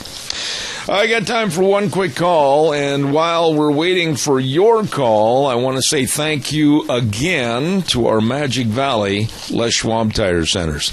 Wow, I am so blessed on this program to have Les Schwab as our major sponsor. They do so much. I mean, my goodness, when you drive in to any one of the 7 locations, they open the door and they come running at you at a high lope and saying, "Hi, can we help you?" And boy, can they ever. They got great tire buys, many of which are on sale right now, like the Ultra Z900 for your passenger car, all-season design, and up to an 80,000-mile warranty depending on how you drive. Oh, my goodness. And then, of course, convenient credit is available, along with the brake service and front-end alignment, shocks and struts, all of this and much, much more. With Lane and Rupert, Dave on Blue Lakes and Twin, Mike and Buell, Mike and Jerome, the Twist family in Paul, John on Poline in Twin Falls, and Randy on Overland in Burley, your Magic Valley Les Schwab Tire Centers. Caller, I got 1 minute left, real fast. Go ahead. I was wondering, just a second, I got to turn you down. There you go.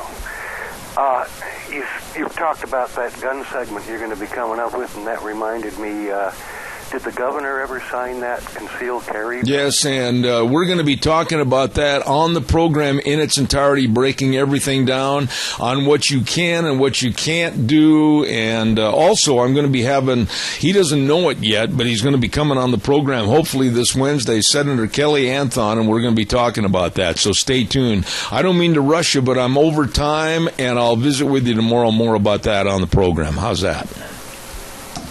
He's gone. Okay, thank you. Hey, don't forget, tune in tomorrow morning at 8:06. I wasn't trying to rush that man off, but I am out of time. And I want you to remember that if you are out of the area, we've had a lot of people call and ask. If you're out of the area and you can't hear Zeb at the Ranch on K-Bar 1230, be sure and go to your computer, internet, zebbell.com. Zebbell.com. Click the audio button and you can listen to the whole program wherever you are. We have people listening every day from all over the world, literally Florida, Tennessee, Massachusetts, Washington, D.C., California. It's all over the place, and we thank you, the listeners, for all your help. Until tomorrow morning at 8:06, Zeb at the Ranch and Old Wheels running the board at our studio. God bless, have a wonderful day, and remember, the way things were are the way things ought to be. See you tomorrow morning.